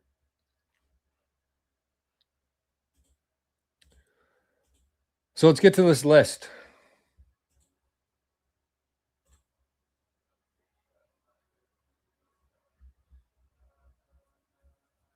This isn't really what I was looking for either, but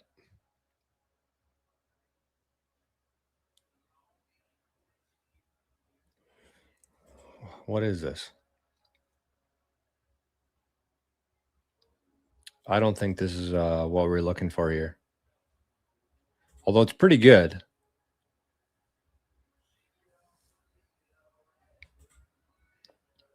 Okay, well, let's take a look through this. I'll share my list here, and I'm going to put something together here for everybody. Let me bring this up.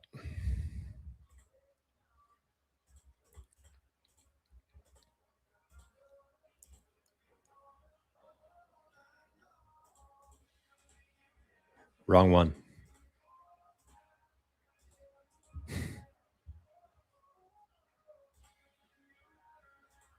Got distracted by this good song playing. All right. So what are we calling this one? 10 things, should make it caps, I guess. 10 things every Bitcoiner must do this year. So one of the things about Bitcoin is like once you kind of get your head around it a little bit, you just want to move as fast as you possibly can. You want to get into it. You want to do this, you want to do that. You want to run a node, you want to start mining, you want to try all these different wallets. There's so much to do in Bitcoin, but the key, I think, is just kind of taking your time, taking it slow. Because usually the people who get burned the most in Bitcoin are the ones who want to move the fastest. And so I figured I would just come up with a very doable, very achievable list that you can just kind of look at and you can start ticking these off. You got what, 7 months left this year? You can do all this within 7 months. And like I said, if you're looking for some friends to go through this whole thing with and share ideas and resources and the best way to do it, consider joining the Visionaries community. You can join for free. It's not going to be free forever. I'll probably close it in maybe July 1st or something, or even sooner. But there's been over 150 people join in the last couple of weeks, the Visionaries community. So there's a ton of great stuff in there. There's a ton of great people. And I'm going to put this checklist in the Visionary School community after. So the first one here, that's not what we're looking for. The first one here is and the other part of this too, you guys ever see those memes or those posts where it's like, there's a huge list of things and it says, how many of these, what's your number? How many of these things have you done? Like skydive or get blackout drunk or listen to a cassette tape. You ever see those checklists? So I want to know in the chat afterwards and in the comment section, if I end up posting this after, where are you at right now? How many of these have you already done? So the first one is get yourself a lightning address. Get yourself a lightning address, and you can use something like Wall to Satoshi. That's usually my number one suggestion. You can use Rizful, you can use CoinOS, but get yourself a lightning address and get in the game. Get in the game. And the second one here is receive a zap on Nostr. So I was going to make it sign up for Nostr, get an account on Nostr, get an NPOP, get an NSEC, key pair. But I figured, let's make it a little bit better. Let's actually receive a zap. Because if you're receiving zaps on Nostr, that means that you've done something. You've made some post that somebody else found value in. Whether it was a laugh, a smile, they learned something, or they just like what you're doing. So receive a zap on Nostr. And you can actually go to, what's it? Is it trynoster.com? Let me verify that. Trynoster.com. No, that's not it. Cancel that. What's that website we use for Nostr? I don't think it's Nostr.com. No. Does anybody remember that one where you can just go to it? I think it's Join Nostr. Joinnoster.com. That's what it is. That's actually a guy named Uno. He made this website. It's a great website. So it is joinnoster.com. Joinnoster.com. So receive a zap on Nostr. So get yourself on a Nostr. Many people are already, but you got to receive a zap too. You got to add some value to somebody's life, and they can send you some units of freedom, some sats. So if I go here, okay. No, that's not what I'm looking for. What's the date today? May 27th. Here it is. Sources. So I tried to make a thing out of this, but it didn't work. Okay. Next one here is buy some non-KYC Bitcoin. So there's many ways you can do this. This is actually what we're going to be talking about in the course next week. And there's a reason why it's kind of in a more private setting, because this isn't stuff that you talk about on the public airwaves. But there's many different ways where you can buy non-KYC, depending, regardless of what country you're in. Actually, if you're in certain countries, it's a little bit easier. Like here in Canada, I think you can still buy using ATMs, Bitcoin well ATMs. I don't know how long that's going to last, because it sounds like our government has had enough of that. But buy some non-KYC Bitcoin, and don't think that you're going to be able to buy like a huge amount, like thousands of dollars worth. You can buy 50, you can buy 100, you can buy 200. Just try it out. Try the different resources that are available and just do it very slowly. Take your time, make sure you understand what you're doing, and then just do that consistently. But you got to start somewhere. So find a way to buy some non-KYC Bitcoin. You can use things like RoboSats, especially if you have a Start 9, RoboSats, BISC, etc. And again, we're going to spend the episode next week in the Digital Homestead course in the Visionaries community. We're going to be talking about that. So the next one here is send an on-chain Bitcoin transaction. So many people here who watch this channel have already gone through the process of getting themselves a hardware device like a Cold Card, Passport, Jade, Trezor, something like that. But many of them have never actually sent an on-chain transaction before. They set it up, they generated their receive addresses, and they've been sending Bitcoin from an exchange to their wallet or their wallet. But you should, not just for fun, but you should send an on-chain Bitcoin transaction from your cold storage wallet to essentially verify the fact that you actually can. Because it's very easy to send Bitcoin into a wallet, but you have to make sure that you can send it out of there. So you should be doing this on a regular basis. You should make sure that you know how to do it and that you can do it. You have to make sure that your private key matches all the receive addresses that you have there. I've seen it screwed up a couple times, very rare, but it happens. And I think it happens much more than people think. So it's one thing to watch a half-an-hour video on how to set up a cold card, but that's like 1/1000th of what you actually need to know. So you should definitely, if you do nothing else on this list, make sure you send an on-chain transaction. And that'll probably be number, next week's going to be episode 4. Sending a transaction on chain and kind of everything you need to know about it will probably be episode number 6 or 7, I'd say, maybe even 5. So if you're kind of confused about what that means or how to do it, then absolute no-brainer. And again, this Digital Homestead course I'm talking about here, it's going to run from May till December 2026. The idea is to have everybody going through the course at the end of it in a multi-sig setup. But it's not something that you can just snap your fingers and know how to set up a multi-sig. It's kind of like 1-step, 2-step, evolve over time, really understand what you're doing, how to back it up properly, and then send some sats to that multi-sig. And we're actually going to do like a practice run, a dry run, where we set up a multi-sig, delete it, try to restore it. And then once you've done that, you're much more comfortable and confident to send Bitcoin there. And a multi-sig is really the peak or the paramount of your Bitcoin security. So send an on-chain transaction. Number 5 is test your Bitcoin backups. I'm also guessing that most people haven't done this. Again, people set up their cold card, they write down their 12 words, but they've never actually tested to make sure that those 12 words that they wrote down work, can recover. Because that's the whole point of it. You got your cold card, which stores your private key. And then you have your backup card, which I've ripped here because these are a joke.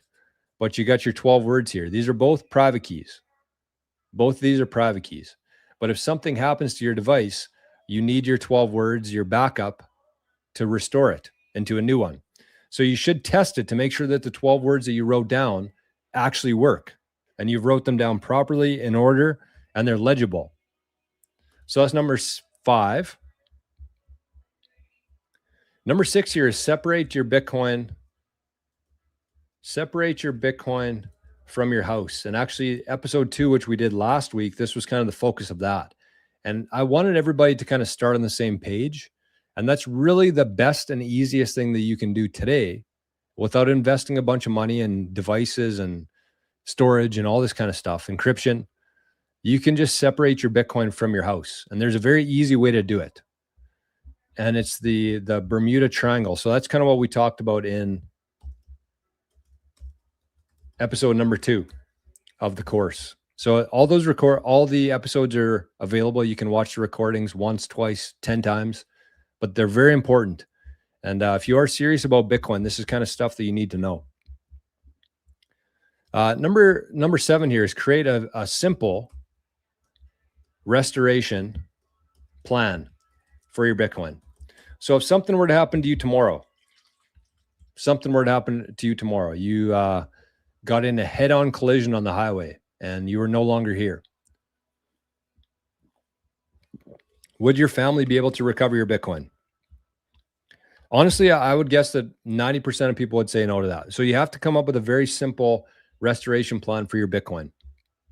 How could your family recover your Bitcoin if you were no longer around? Number 8 here is buy an external storage device for your media. For like your important photos, videos, documents. You don't want to rely on the cloud. Everybody just kind of outsources their responsibility to the Googles and the Protons and the whoever. You should get yourself an external storage device. And trust me, I'm telling you this today because I've watched the prices of these devices go from like $250 for a 2 terabyte to like $600 for a 2 terabyte within a month. So they're not going to get any cheaper. And just kind of an aside here, this is what I would recommend everybody do. 5% of your Bitcoin holdings should be allocated to your security minimum. So if you have 1 Bitcoin, you should be spending or allocating at least 5% of your Bitcoin, 5 million sats, to making sure that that Bitcoin is secure.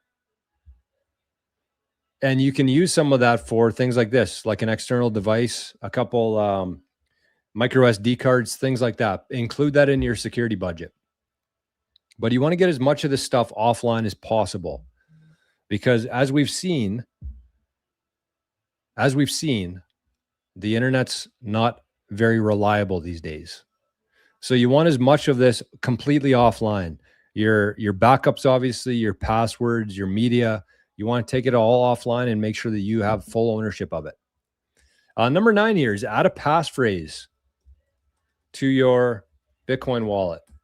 And this kind of ties into number 6, because without a passphrase, you can't really use the Bermuda Triangle method. So you have to have a passphrase. And so one thing I would recommend for people here, if you're somebody who already has a device, is get a secondary one. Get a new cold card. You can use the new cold card to test your backups. You can use your new cold card to add a passphrase, create a new wallet, and you can still use your old one. You can still keep your Bitcoin there, but maybe transfer some over to your new one. Maybe all your new Bitcoin buys go to your new wallet. But you should have a passphrase, because without a passphrase, you can't really effectively move your Bitcoin away from your house. And you never want to have all your Bitcoin in one location, where if something happened in that location, your Bitcoin's gone. You want to take steps today to prevent that from happening. Because the worst thing you can do is assume that it's not going to happen to you. And the last one here is start running a Bitcoin node. And you don't have to get crazy with it. You don't have to spend like $1,000 on a Start 9. I would recommend it. That's what I have. But you don't need it. You can start running a node and basically keep your transactions much more private with very little amount of money. Many different ways to do that. Forrest has some good resources on running a Bitcoin node for a little bit cheaper. But, if you got some extra money kicking around, Start9 is probably the easiest way to do it. And you can also use your Start9 for other things, for storing media, for buying Bitcoin privately. It's a good investment. It's a really good investment. So for this list, I'm going to put any links that I have for this, for like a cold card or a Start9 or Nostr. I'll have all these links in the pinned comments. Wallet Satoshi. And so that's the list. And then I have one more here, which is a bonus, which is start a Bitcoin school community for $9 a month. You can create your own Bitcoin community on School, and you can just really help people who are new. You know what I mean? Like, I have a School community. It's called the Visionaries. It's somewhere here. I can't see the screen right now, but it's going across the screen right now. And I kind of, the people in that community are a little bit more advanced. Like, I'm not really talking to beginners in that group. It's people who've been around for a couple of years. It's people who want to improve their security, increase their privacy, level up their sovereignty. That's the people who are in the Visionaries, the future billionaires of the world. And we all know Bitcoin is better with friends. And that's the whole point of that community there, is to have a community for people, but also provide them with all the resources that they need. But you could start a Bitcoin school community that targets beginners, where they don't have a wallet. They've never bought any Bitcoin before. They don't know where to start. They don't know who to trust. You've been through that. So why not create a community and share your link? Maybe have some physical things in the real world, or you can use like a Instagram or a podcast or a YouTube channel, but find people who are brand new to Bitcoin and bring them there. If that's something you're interested in, there's never been a better time than right now to start doing that. So you can do it for $9 a month. And actually, part of the digital homestead course, again, I keep going back to this, but part of the course is I'm actually going to be helping people do that, like giving them the tools, the resources, the tips to start their own community or to start making some money and helping other people get into Bitcoin. Part of every show, we spend some time every week going through that. Basically, it's called Balance Go Up. Balance Go Up. So you increase your income, you increase your sats flow, you help other people. It's a win-win-win-win-win. So like I said, I'm going to have, this list is going to be provided in the school community, in the Visionaries. You can join for free, school.com/88 sats. You can get a copy of it. But I want to know what your numbers are here. So leave a comment in the chat. How many of these 10 or 11, what's your number? How many of these have you done? And if you're watching this later, leave a comment letting us know today at the block height of 951 something, something, something. How many of these have you checked off so far? So you want your Bitcoin to be secure. You want friends to go through this journey with, and you want your balance to go up, because even if your Bitcoin's very secure, if you're not making any money, you're going to lose to inflation and you're going to have to sell some of your Bitcoin. So we talk about ways to earn more money. Nothing crazy, no cheats or hacks or anything. It's just ideas, sharing ideas, helping each other. And there's never been a better time to do that. And of course, with that, you can't have one without the other either. You could have a lot of money coming in, but if you don't have good Bitcoin security, your Bitcoin's going to be gone anyway. So you need to know how to protect your Bitcoin, how to secure it properly, how to manage your private key, which is your Bitcoin. And you want to know how to keep your Bitcoin, how to make sure you don't have to sell it. And even on episode 3, which we did yesterday, we talked about how you're going to use your Bitcoin in the future as collateral that you can live off of through like a line of credit or something like that. So that's the 10 things every Bitcoiner must do this year. And the last thing I'll say here is start running a Bitcoin node or connect to someone's. So if you got a friend that's in Bitcoin, they might be running a node already. In Maple Bitcoin, we actually have a node that you can connect to. And in the Visionaries community, I'm going to put my node in there. If people want to connect, I'm going to show them how to do that. And then it's just much more private. You're not sharing your transactions, your UTXOs, your balance with anybody else. And if there's a way for me to see it, I don't know what it is. So you won't be at risk there either. So that's it. That's the list. Again, you can join the community for free for a little while. It's not going to be free forever. I'll probably do like a free trial at some point, but you can join for free today, or you can sign up as a premium member or VIP and get access to the course, everything that we're talking about here.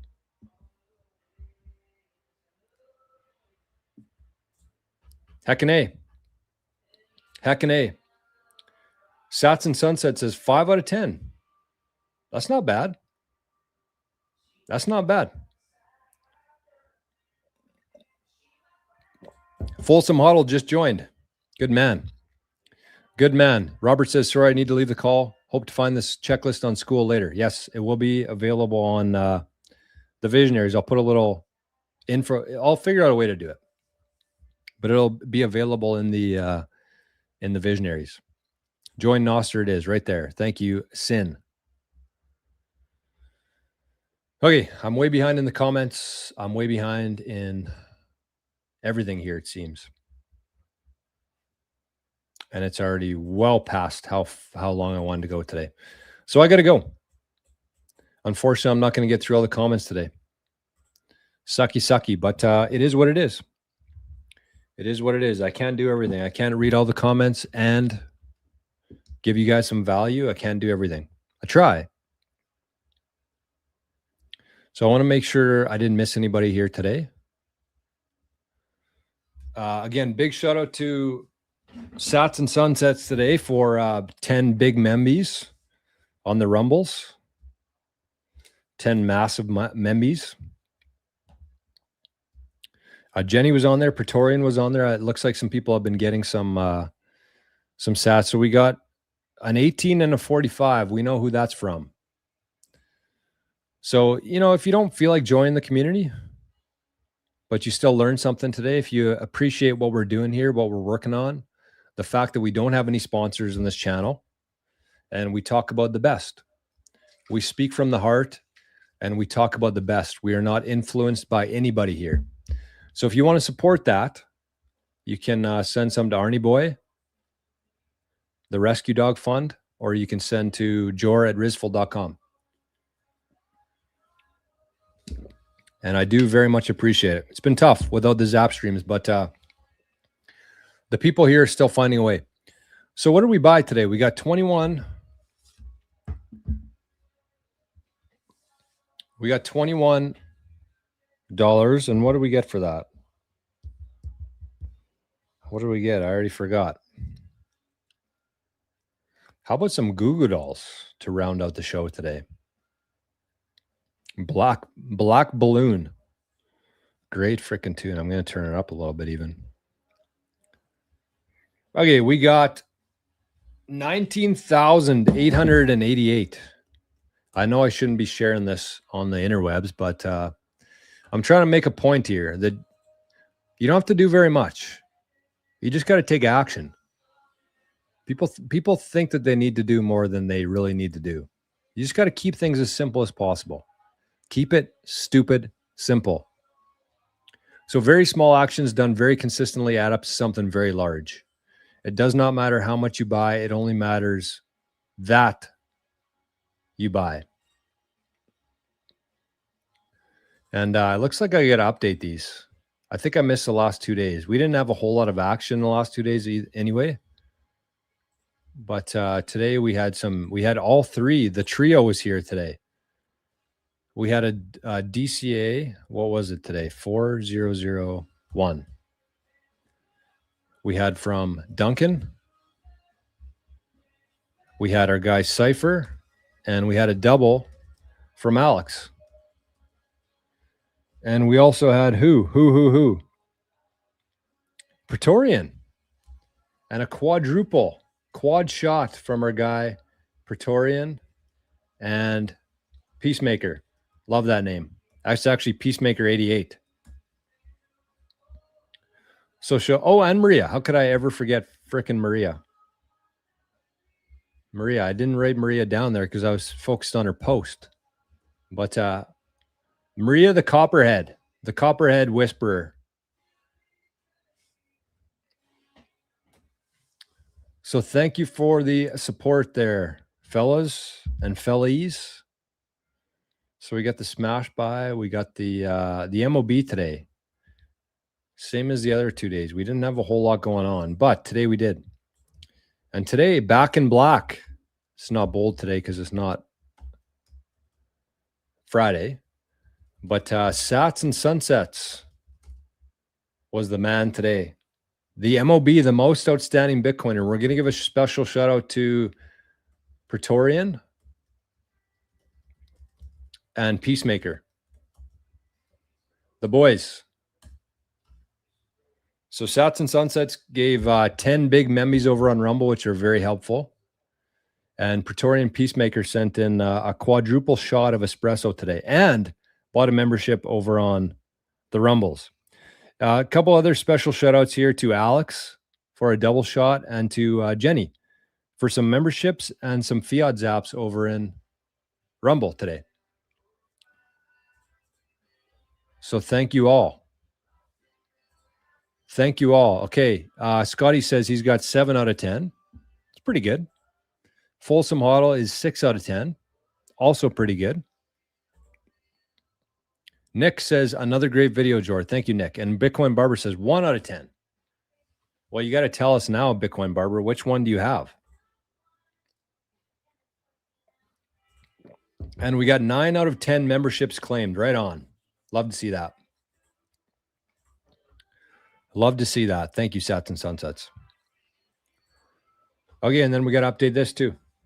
So today we got, Jenny had, hopefully I didn't miss any here, but Jenny had three fiat zaps and 2 memberships.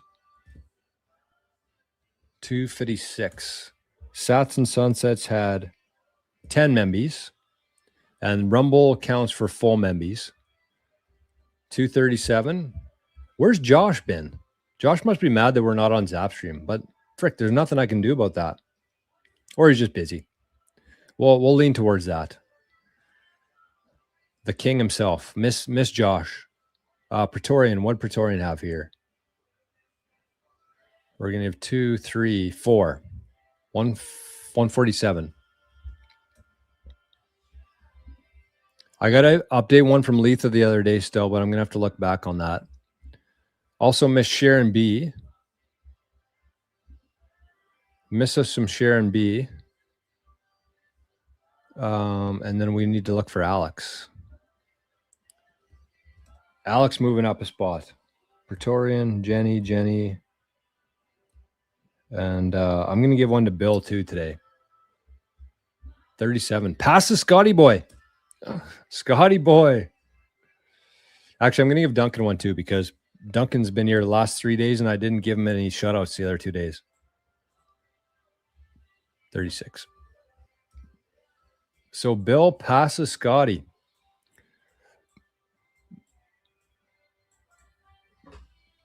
Scotty boy. Oh, Josh got a new job. I didn't see that. So he's not going to be here anymore? He wouldn't take that job if he couldn't hang out with us every morning.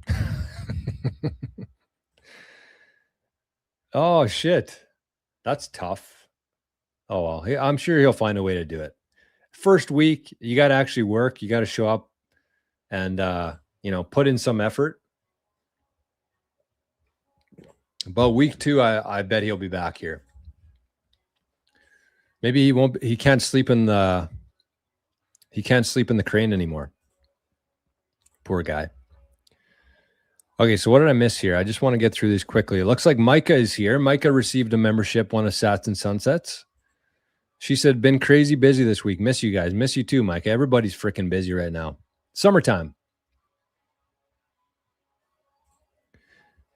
Nick said, I just did the math. If Bitcoin's only purpose was to price gold, it would take 400 ounces of gold to buy 1 Bitcoin. That's based on the market cap, I'm guessing? Yeah, because Bitcoin's price would be 1.7 million, I think, if Bitcoin was 1-to-1 with gold. And gold is a freaking joke. Gold's a joke compared to Bitcoin. Scotty still thinks it's going to 10. I don't know. I could be wrong. Who knows? So far, I'm right. So I'm hanging on to that. Don't part with thy Bitcoin. Hodl thy Bitcoin. Love thy neighbor. That's what we're looking for. Hey, I missed Matt. Sorry, Matt. Matt says, good morning, team. Good morning, Matt. And Peter says, don't forget to shake today, Jor. Got her. And yes, I actually might move to the country of Alberta if that goes through. Yeah, sorry, Scotty boy. Okay. Well, that's it. That's all. That's it. That's all. And actually, you know what? I'm going to spend 2 more minutes here. I'm going to try to incentivize some people to join the community here. And what I'm going to do, because you got to answer 3 questions, and you might get in, you might not get into the community. But what I'm going to do, if you haven't joined the Visionaries yet, I'm going to give you about 2 minutes, and I'm going to automatically approve anybody who joins in the next 2 minutes, because I know you're real. If you made it here 2 hours into the show, I know you're a real one. And so you can use that link to join for free.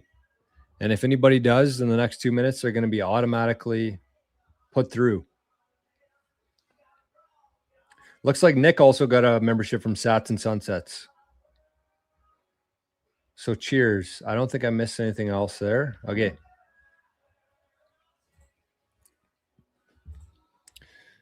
Jenny, that's a good question. I actually don't know how you got through there. You must have caught me on a good day.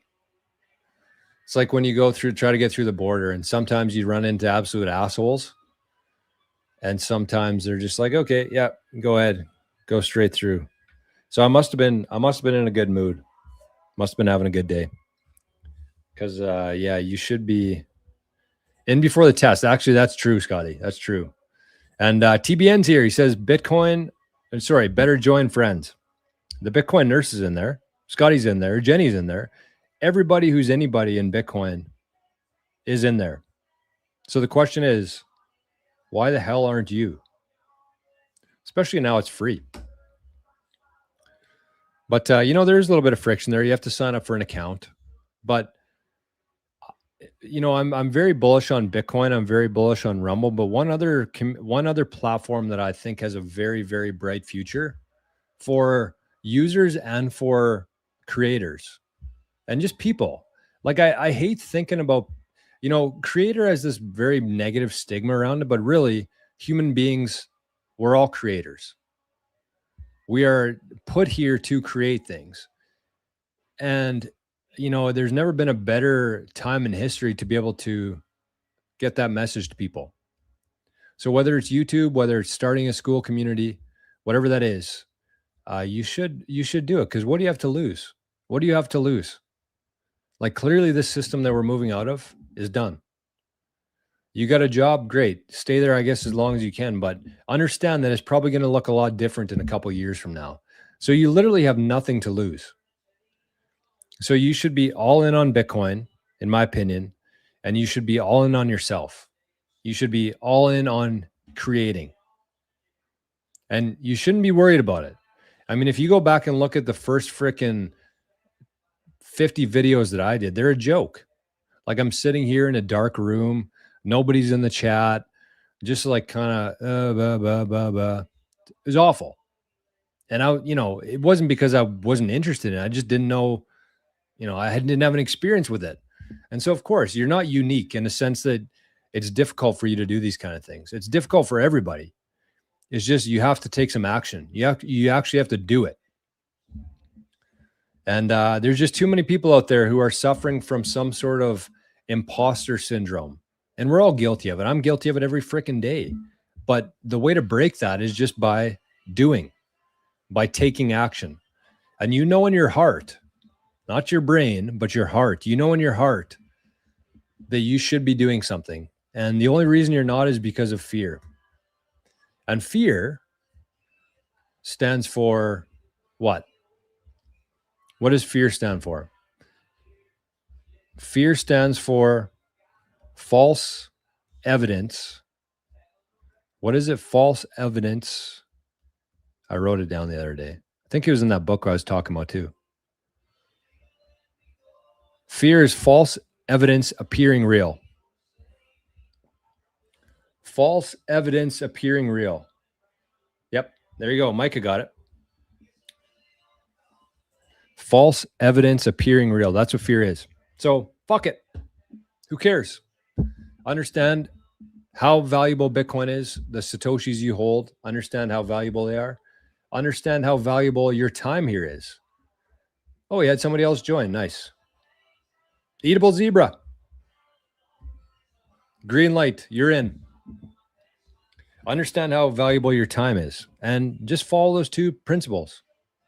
Be kind, love thy neighbor, and you'll win. Understand that there are laws in this universe, laws that you can't cheat, that nobody can cheat. And if you play by those laws, if you understand those laws, you're going to be in a much different spot than somebody who doesn't. And it's not even that hard.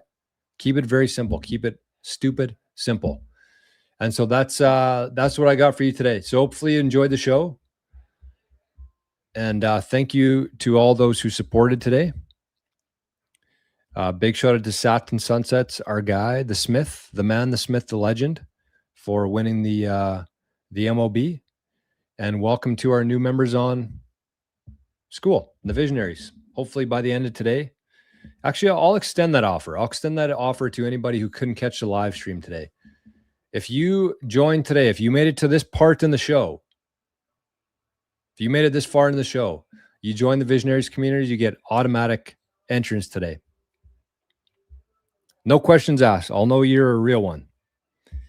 And I might even send you... No, I'm not going to promise that. But anyways, we got one more zap here from the TBN, the Bitcoin nurse. We're going to call that a shot of espresso with a little bit of vodka. TBN. Thank you, Bitcoin nurse. Appreciate you, my friend, very much. Okay. Have yourselves a great day. Hopefully you get a nice hump in today for hump day. And we'll be back here tomorrow for the Thursday show. Oh, we got one more. Hold on. Ricardo, all the way from Costa Rica. Green light. So today, you join the community, you get instant access. Even if you answer something wrong, you get in today. If you made it this far in the show. So that's it. I love you all. I hope you have a great day. And we'll see you tomorrow. Bye-bye.